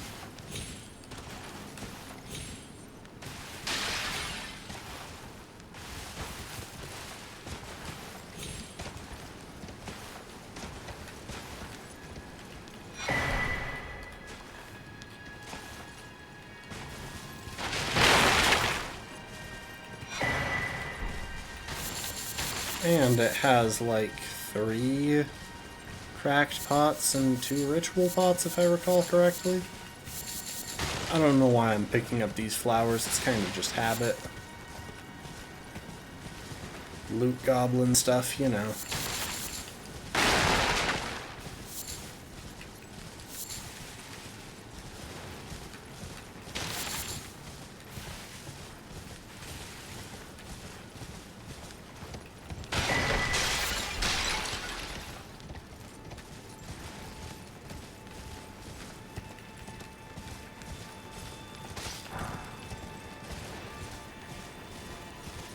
So yeah, it might be getting out of mountaintops that allows, or reaching mountaintops that allows you to use this, or it might be, what should we call it? I don't know why I rested there. It might be progressing Alexander's quest past, like, the Radon Festival. There are a few things it could be. I didn't think it... Ah, gosh, it's not easy. I know. It's just a little test, cuz. You need... I'm sorry. What a shame. Don't look so... We can still come back and visit. Don't look so... We can still chat. Come... I'm gonna progress his dialogue a little bit. Eventually we're gonna do Jarbairn's quest, and... well, when that happens... Oh, I'm happy. I have good... Have you noticed? I asked them, and they said you'd be buried. Go on, who knows? Yeah. When it comes time to progress his quest, I'd like to have the early dialogue cleared. Just a little gift to me, like 2 streams from now, probably. Ah, say, come. He used to live here. I asked him. So, if you see him, he's big. Uncle Alexander. My home is of the past. I suppose that's part. So, I'm actually a warrior jar as well. Then I'll have to leave the village. Uncle Alexander. My home is of... I suppose that's... Jarbairn is a good little dude.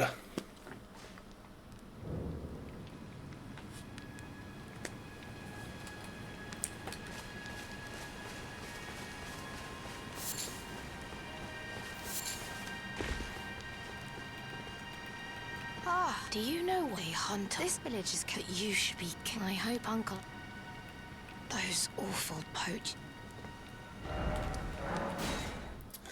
So yeah, we got a friendly little warning about poachers.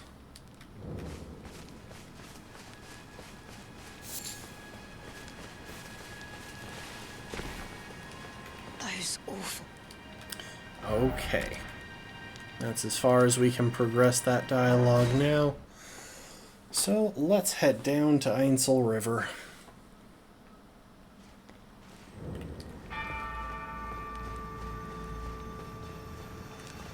Oh, before we do, I almost forgot what I was planning to do.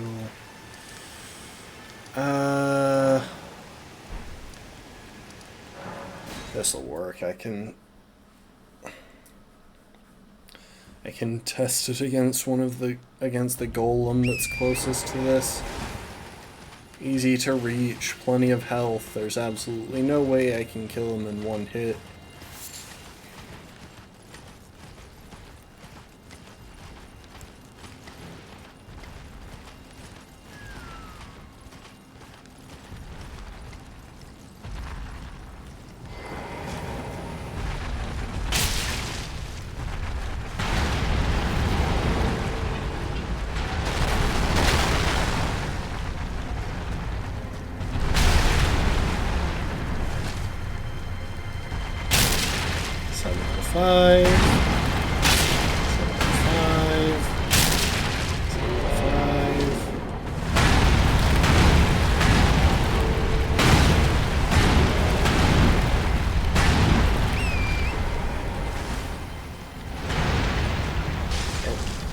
Throw another. That's the biggest issue I have with having other stuff on my X button. It's something that I avoid. So it always surprises me when it's there.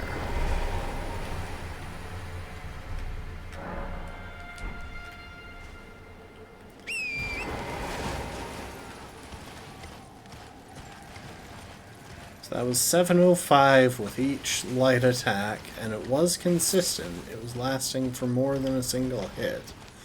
So now the question becomes...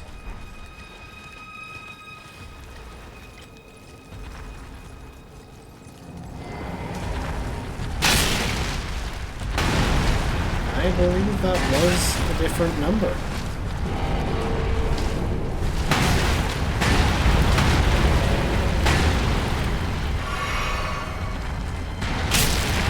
Yeah, 533. Cool, so it's true. St. Trina's torch gets the buff from having an oil pot on the enemy, having the enemy coated in oil, but doesn't clear the flag that removes the buff on future hits. That's really good. That's kind of insane. And I'm really glad that I found that in a random comment, because I absolutely never would have noticed that had I not been looking for it specifically. Okay, now we go down to Ainsel River.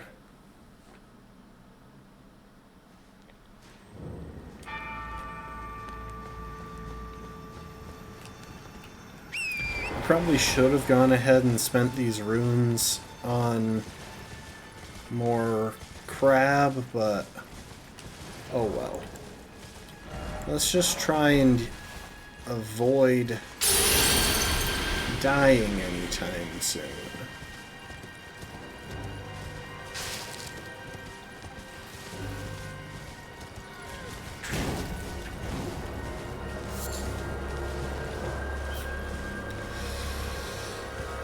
We'll have to deal with another golem, but this one can be dealt with by just riding past it. Also, it's way weaker than the one that we were just seeing. In fact, it's way weaker than any enemy we've encountered for a while.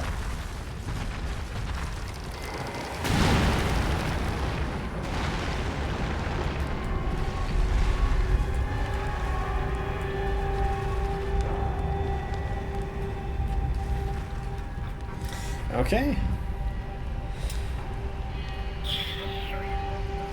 We haven't really bothered coming here. There's nothing down here that we particularly needed. And, frankly, that gave me very limited motivation to bother exploring.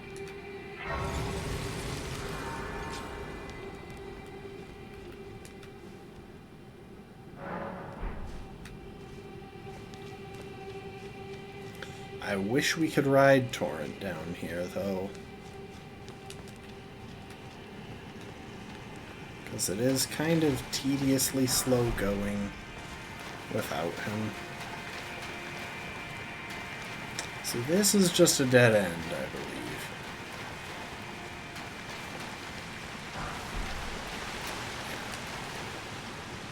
Hello there, Mr. Ant. Oh, you know what?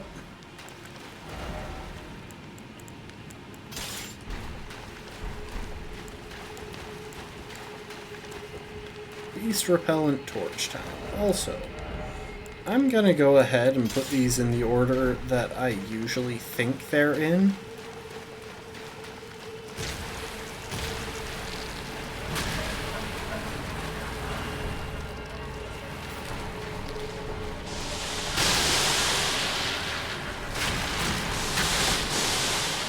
Okay, maybe the Beast Repellent Torch doesn't work here.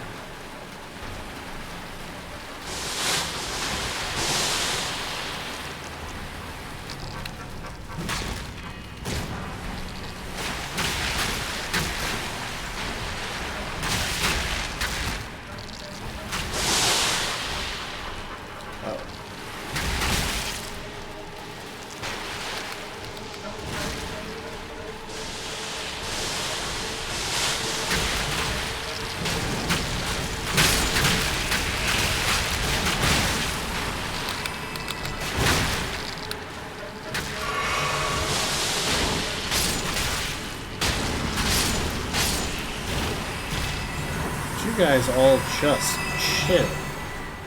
Why doesn't the Beast Repellent Torch work on them?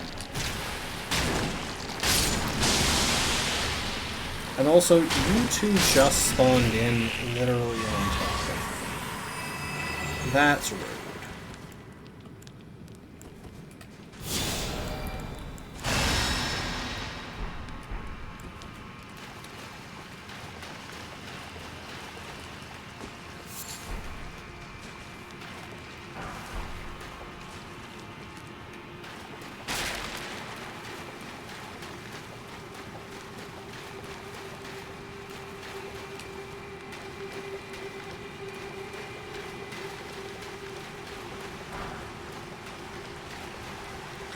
So we're doing the lower path first.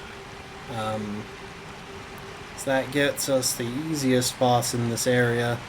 Then we'll do the upper path. Should be able to do those bosses, the bosses that way pretty much back to back.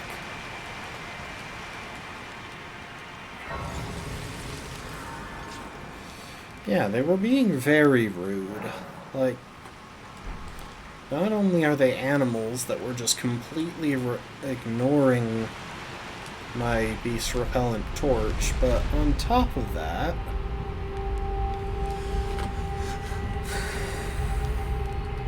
they were all blocking my path, making it so I couldn't just run past them.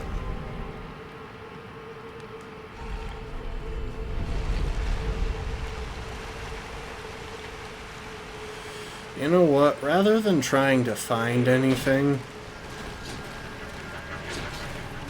I'm just going to accept that if I don't know of anything important here, I'm probably good to just ignore this place. Hello, baby Estelle.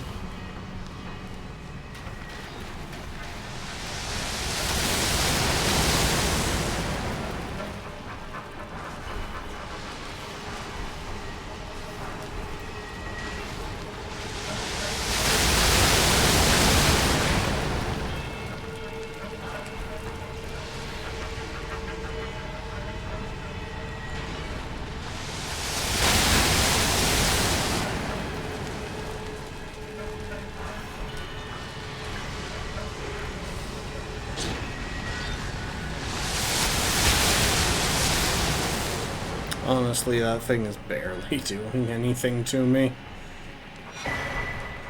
Okay, we got the map. I'm so very tempted to kill this guy.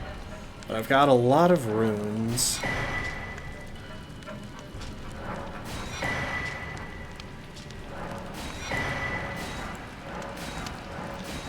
So, rather than killing this guy, I'm just gonna clear out his entire stock right now so that I never have to come back and see him. He's really far from any site of grace, regardless of how you approach this specific area.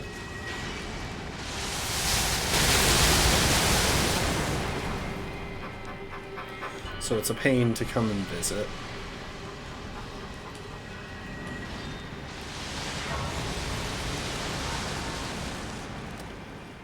Okay, I think in this next location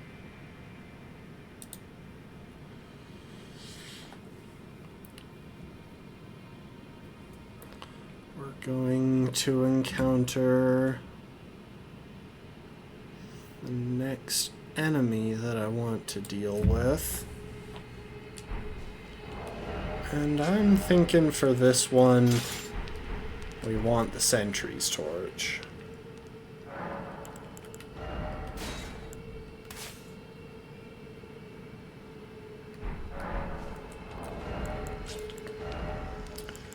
And we'll put on the lightning talisman,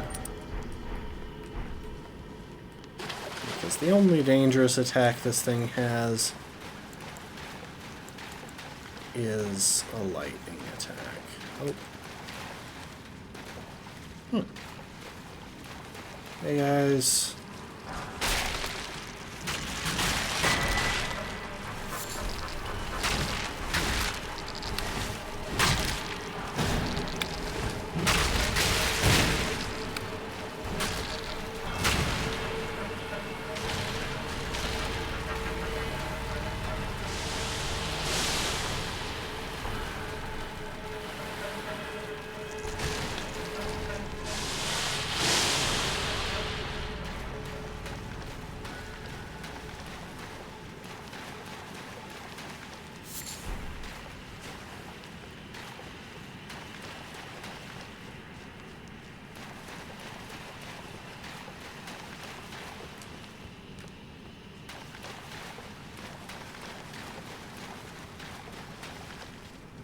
Here we are.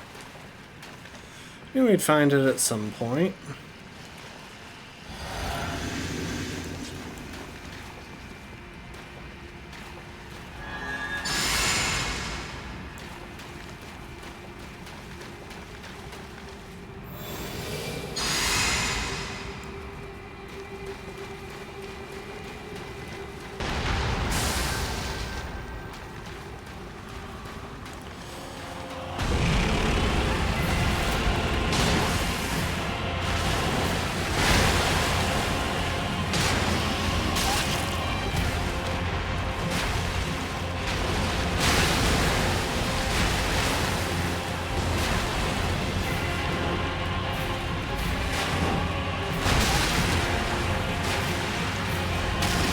Legit. These guys have some of the most jank hitboxes.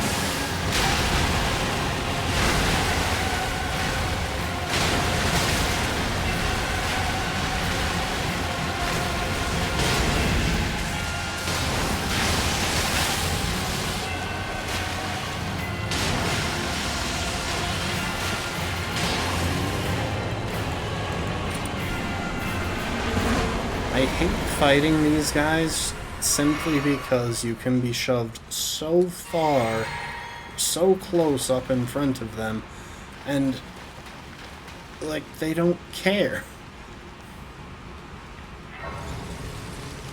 You'll just miss them with your face pressed into their thighs.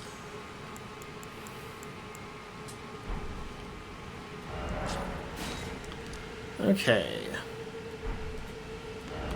Well, that's that half of Ainsel River down.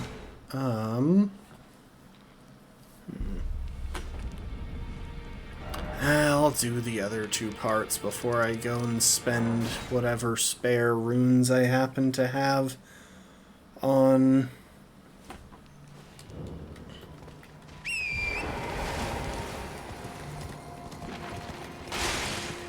Boiled crab also.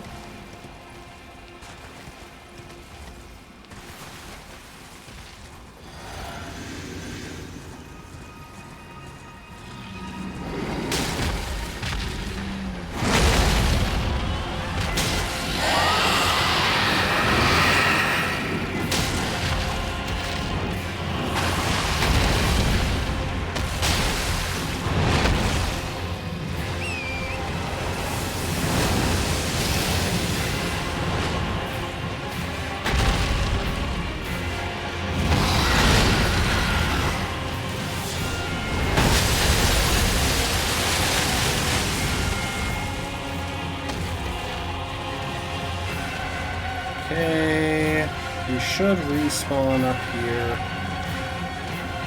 Oh, no. Really, Adiola? Oh wait, you are unstable. Okay.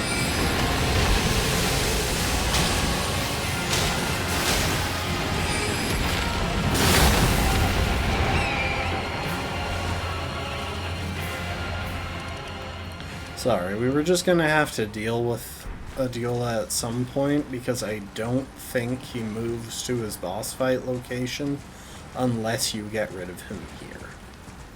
I could be completely wrong, so if you're doing a run of your own and you want to save yourself the few seconds that it takes to fight him at this level, obviously go ahead and check for yourself.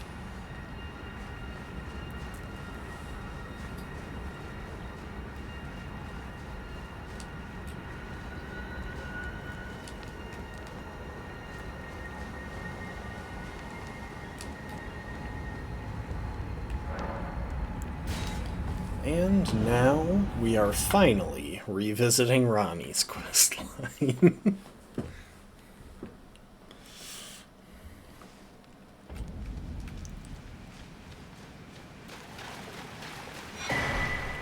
Hello, miniature Ranni. Who is definitely not just the actual Ron. Who is definitely a doll and not just the actual Ranni. In an insanely bizarre disguise.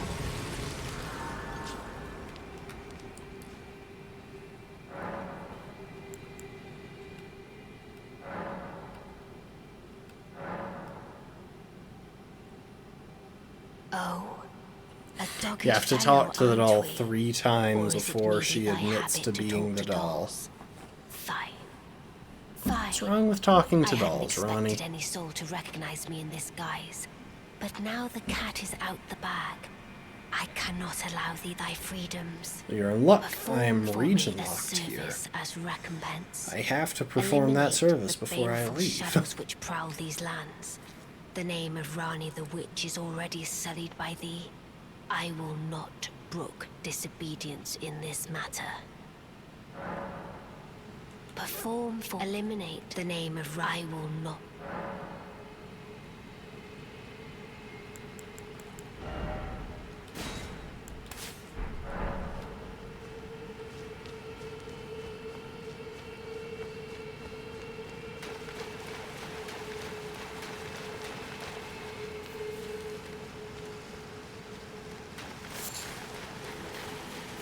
So the baleful shadows that she mentioned are servants of the 2 fingers.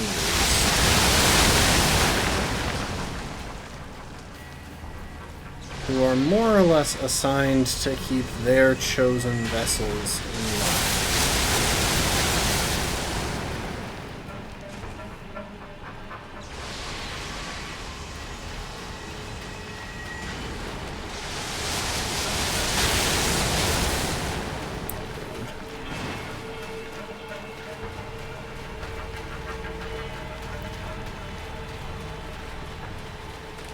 And Ranni, from their perspective, is out of line.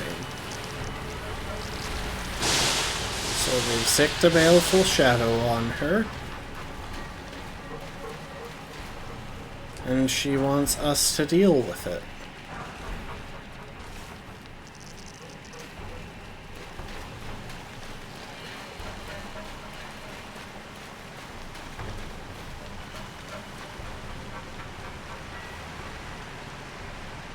luckily for her, we have to. We're doing all side quests.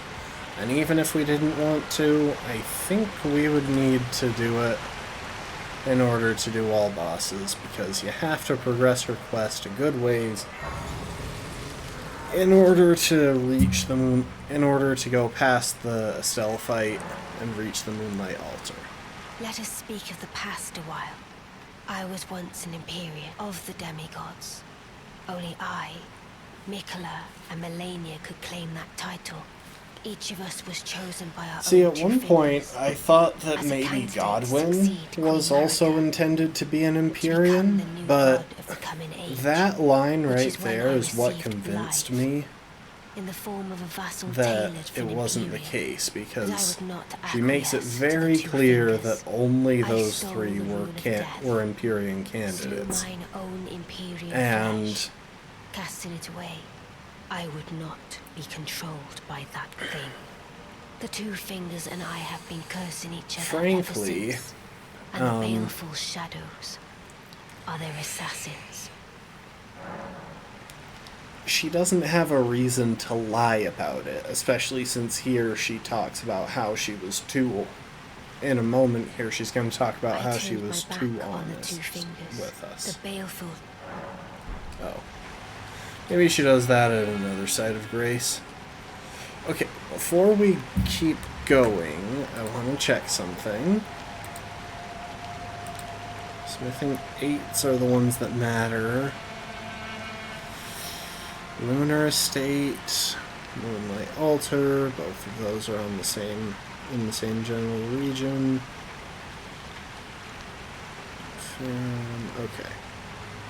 I think there are like some 7s down here as well, but we don't need those particularly anymore. I still can't. Oh, if you're playing through this casually, up there is an entirely optional area that you can go through to get one of the legendary talismans. It's a pretty cool area. And pretty challenging, especially if you come to this area right after you've met with Ranni. Or right after you've progressed Ranni's quest far enough.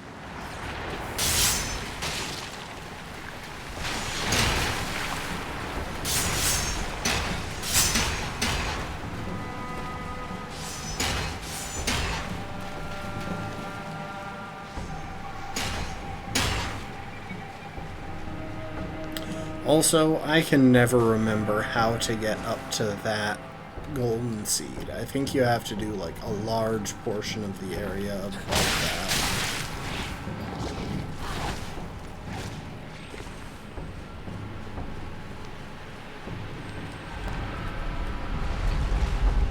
Okay, bye folks.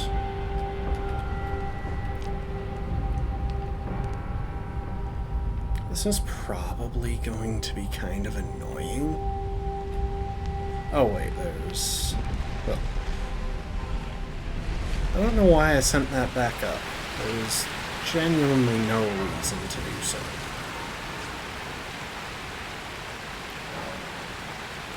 Even when Here I we turned go. my back upon the two fingers, Blythe remained my loyal ally.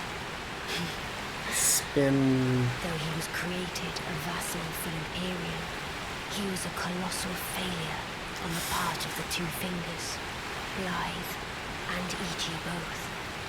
Art willing to give too much to me, yet they both understand what lieth beyond the dark path, that I must betray everything and rid the world of what came before. Ah. Should I add thee to the list? Another one. Kind of heart. As kind of heart as they. Just keep spinning. This form hath loosened my tongue. I've let slip too much. Forget what thou'st heard. Forget. Okay. Now, we're going to briefly see the enemy that she wants us to fight. Also, I'm pretty sure I can get away with using the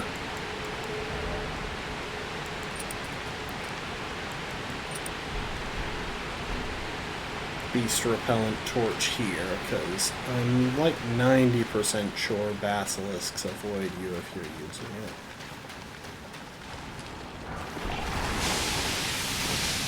Really? They don't? Oh, maybe they do. Just staying back. Hi, Baleful Shadow. O Shadow, thou art the last. Tell the Two Fingers that Rani the Witch cometh to rend thy flesh with a fateful wound, ne'er to heal. Yes, very epic, Rani, but the site of grace on this side is actually closer, just far more convenient overall. So I'm going to grab that first, then backtrack for the Baleful Shadow fight. This guy hits really hard. Oh, later, Afghan.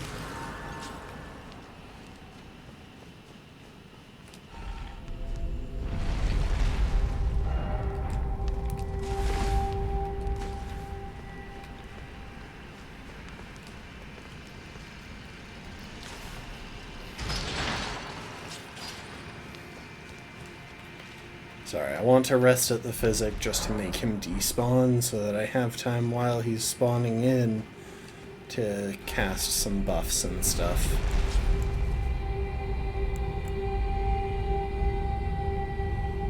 I should be good with my current torch.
Beautifully fought.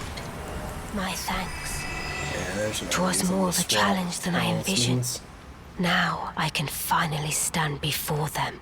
This is farewell, my dear.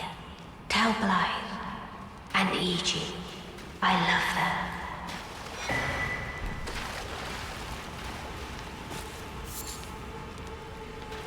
Discarded Palace Key.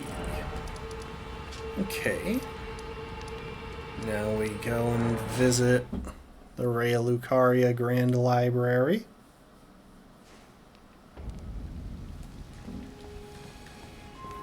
Grab a quick wedding ring.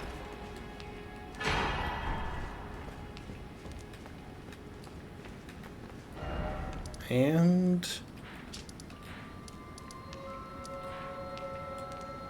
head back to the depths.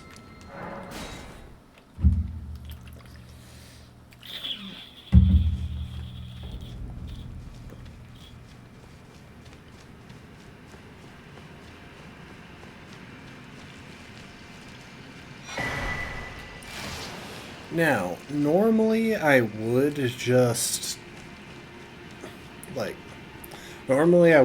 run across the lake and ignore the platforms and just try and deal with the fact that the rot is building up. But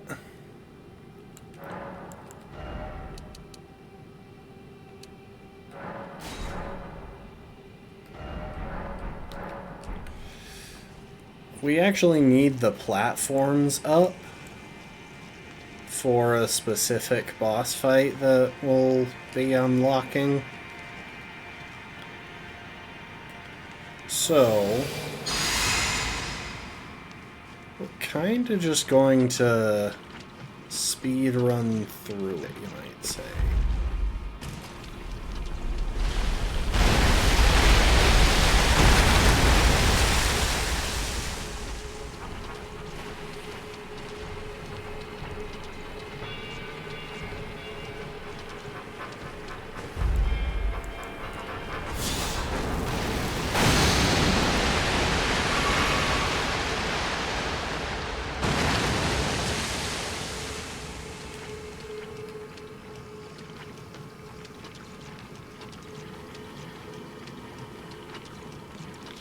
I think our best bet is just to chug flasks.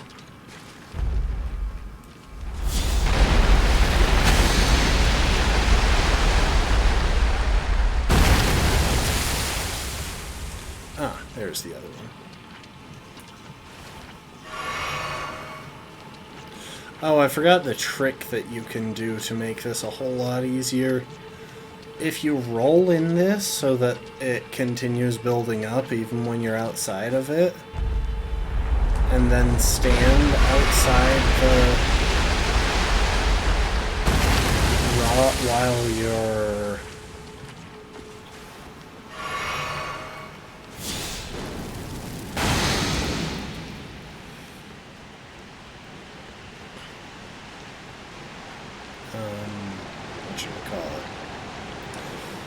if you roll in it so that you start getting rot buildup, and then stand outside the rot when it actually procs, you'll be afflicted with a less brutal form that makes it a whole lot easier to traverse the area.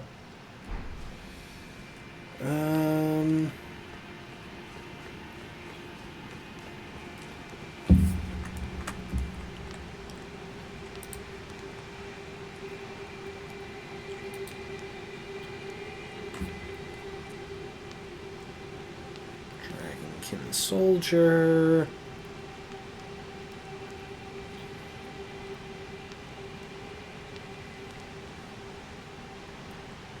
Is this one vulnerable to sleep? No. Okay, yeah. Same general strat as last time, it looks like.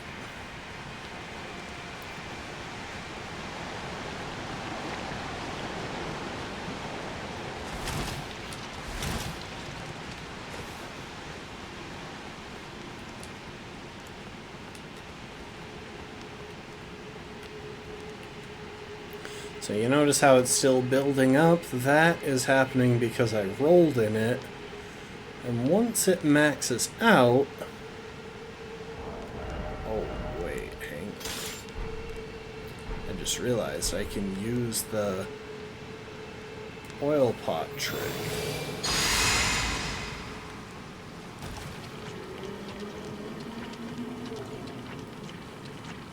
So once it maxes out, I'm afflicted with a form of rot that isn't, strictly speaking, from the Lake of Rot.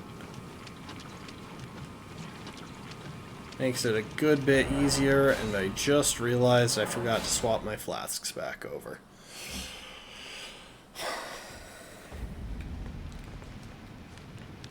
In fact, you know what?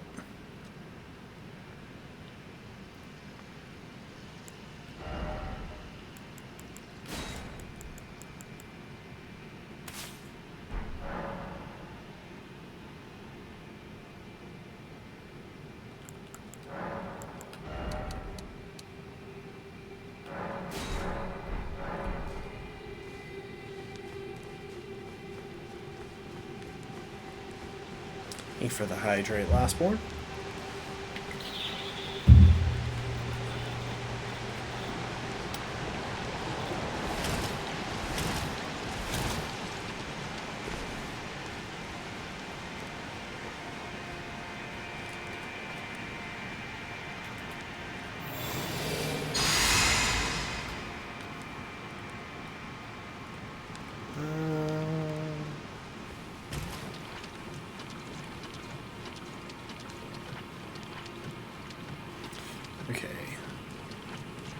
we are going to go around this because we have to reach something on the far side. So that lump that you see off to the left there is the boss. It's just, it's sleeping. It's so eepy. But we want to raise the platforms around it before dealing with the boss itself.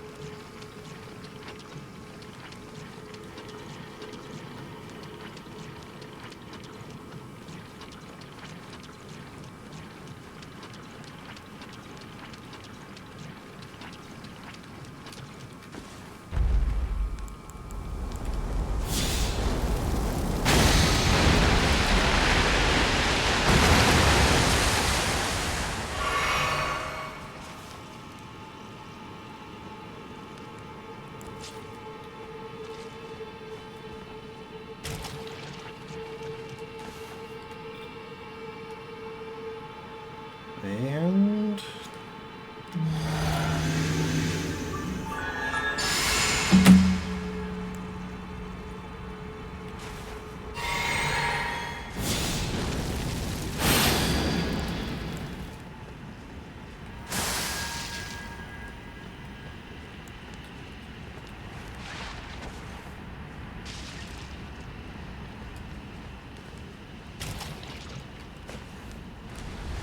there you go.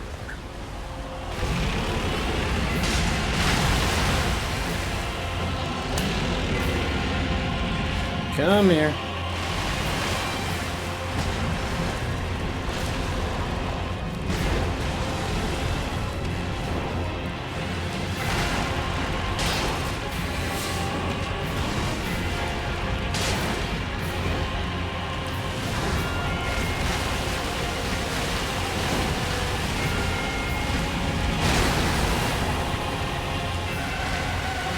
I want to come, onto...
Not what I meant to do.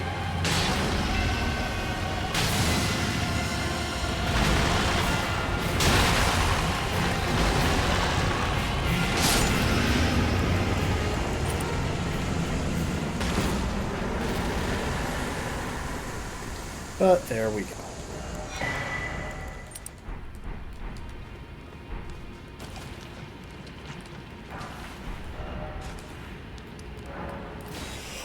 Okay, we got one more boss to deal with in this area. And then, because it is 10:30 at night, I'll probably call it a day.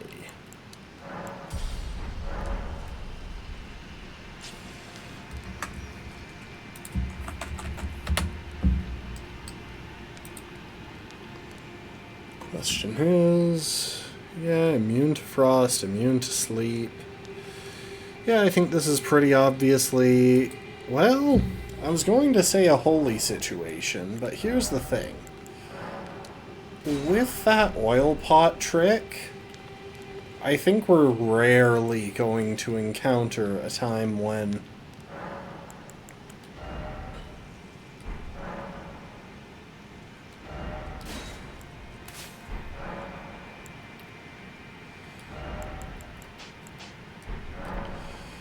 St. Trina's torch isn't better if the negations for fire and such are identical.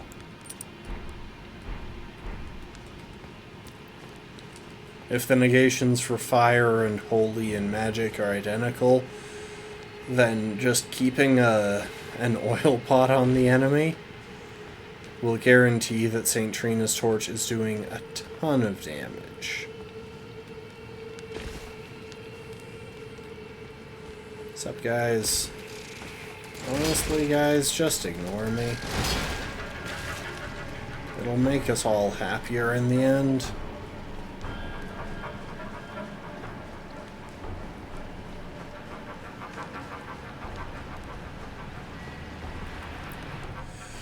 And this is how FromSoft handles travel to locations that they don't feel like connecting on the map. To be honest, I think they've fully demonstrated in Elden Ring that they can connect places. This is more just a throwback to their earlier games, where for some reason climbing into a coffin to travel was a major point. Like, all the time.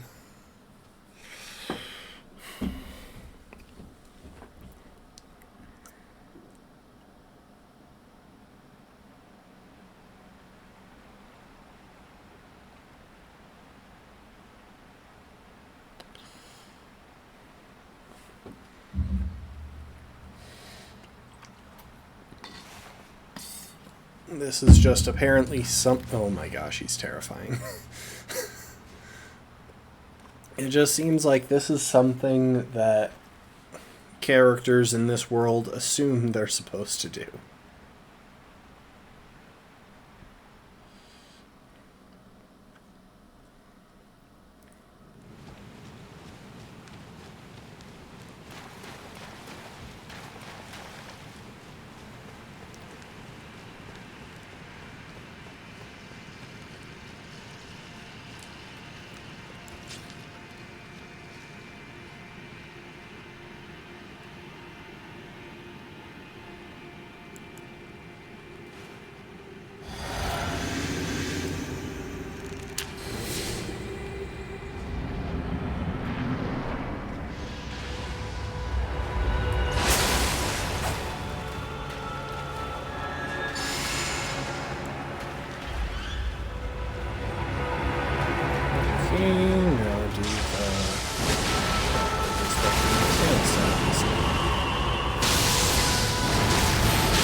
Nice.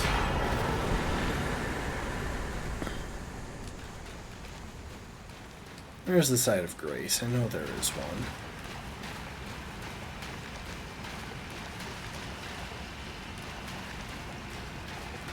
Ah, there it is. Yeah, that's an appropriate thing to think of.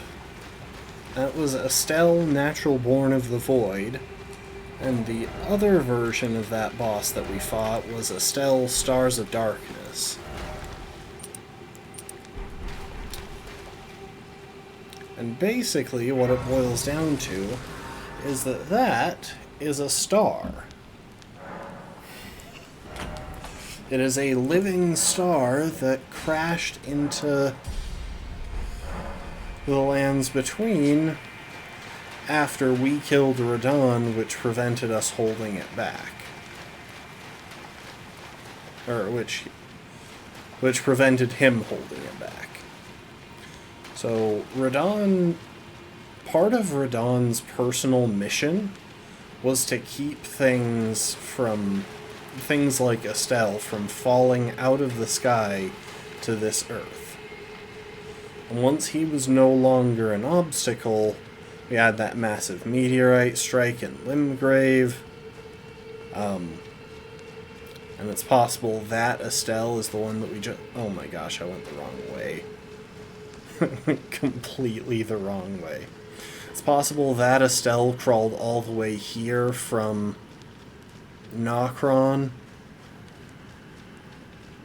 until it found this nice big room that could actually accommodate it.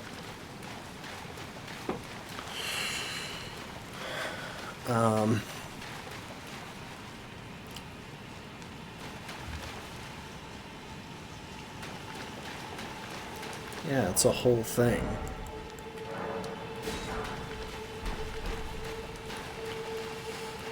I love the fact that St. Trina's torch doesn't clear the oil, though. That's so good. Later, B. We will just be heading up to the Moonlight Altar, and then we'll be calling it. As much as I kind of want to continue and do the 2 boss fights on Moonlight Altar, I've been trying to fix my sleep schedule lately. I say trying because there's been minimal success, but I am trying to force myself to go to bed at a reasonable time so that I can more easily get up when I'm supposed to. Why did I lower that? I mean, it doesn't really matter, I guess. Welcome everyone to our next area with only 2 bosses, the Moonlight Altar.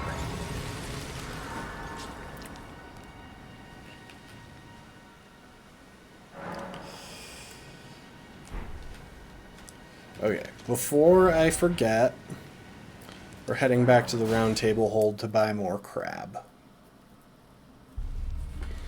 And now you can see why I decided to let Boggart die rather than making the end of his quest just him sitting by a lake in Altus making crabs. Because it would be so incredibly tedious to regularly visit him at that lake.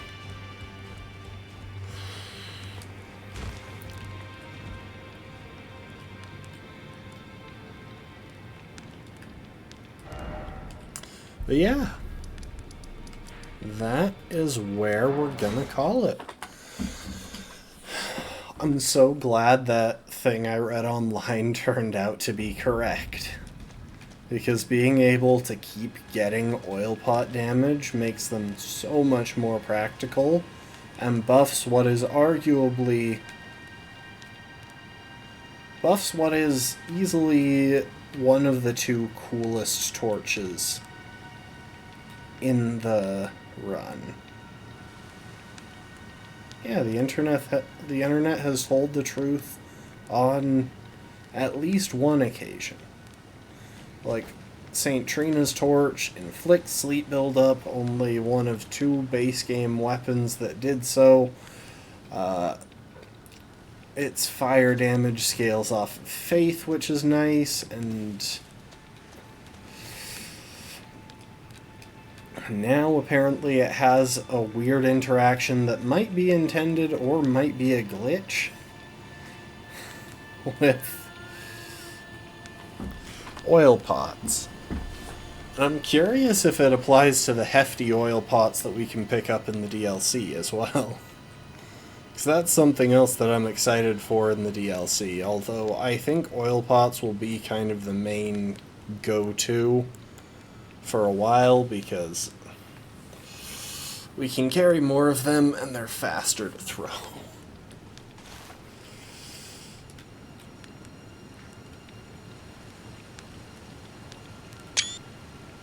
Sorry, I'm just saving that, because honestly, I should be trying to get more screenshots and stuff to use for thumbnails for YouTube, and this is such a perfect visual.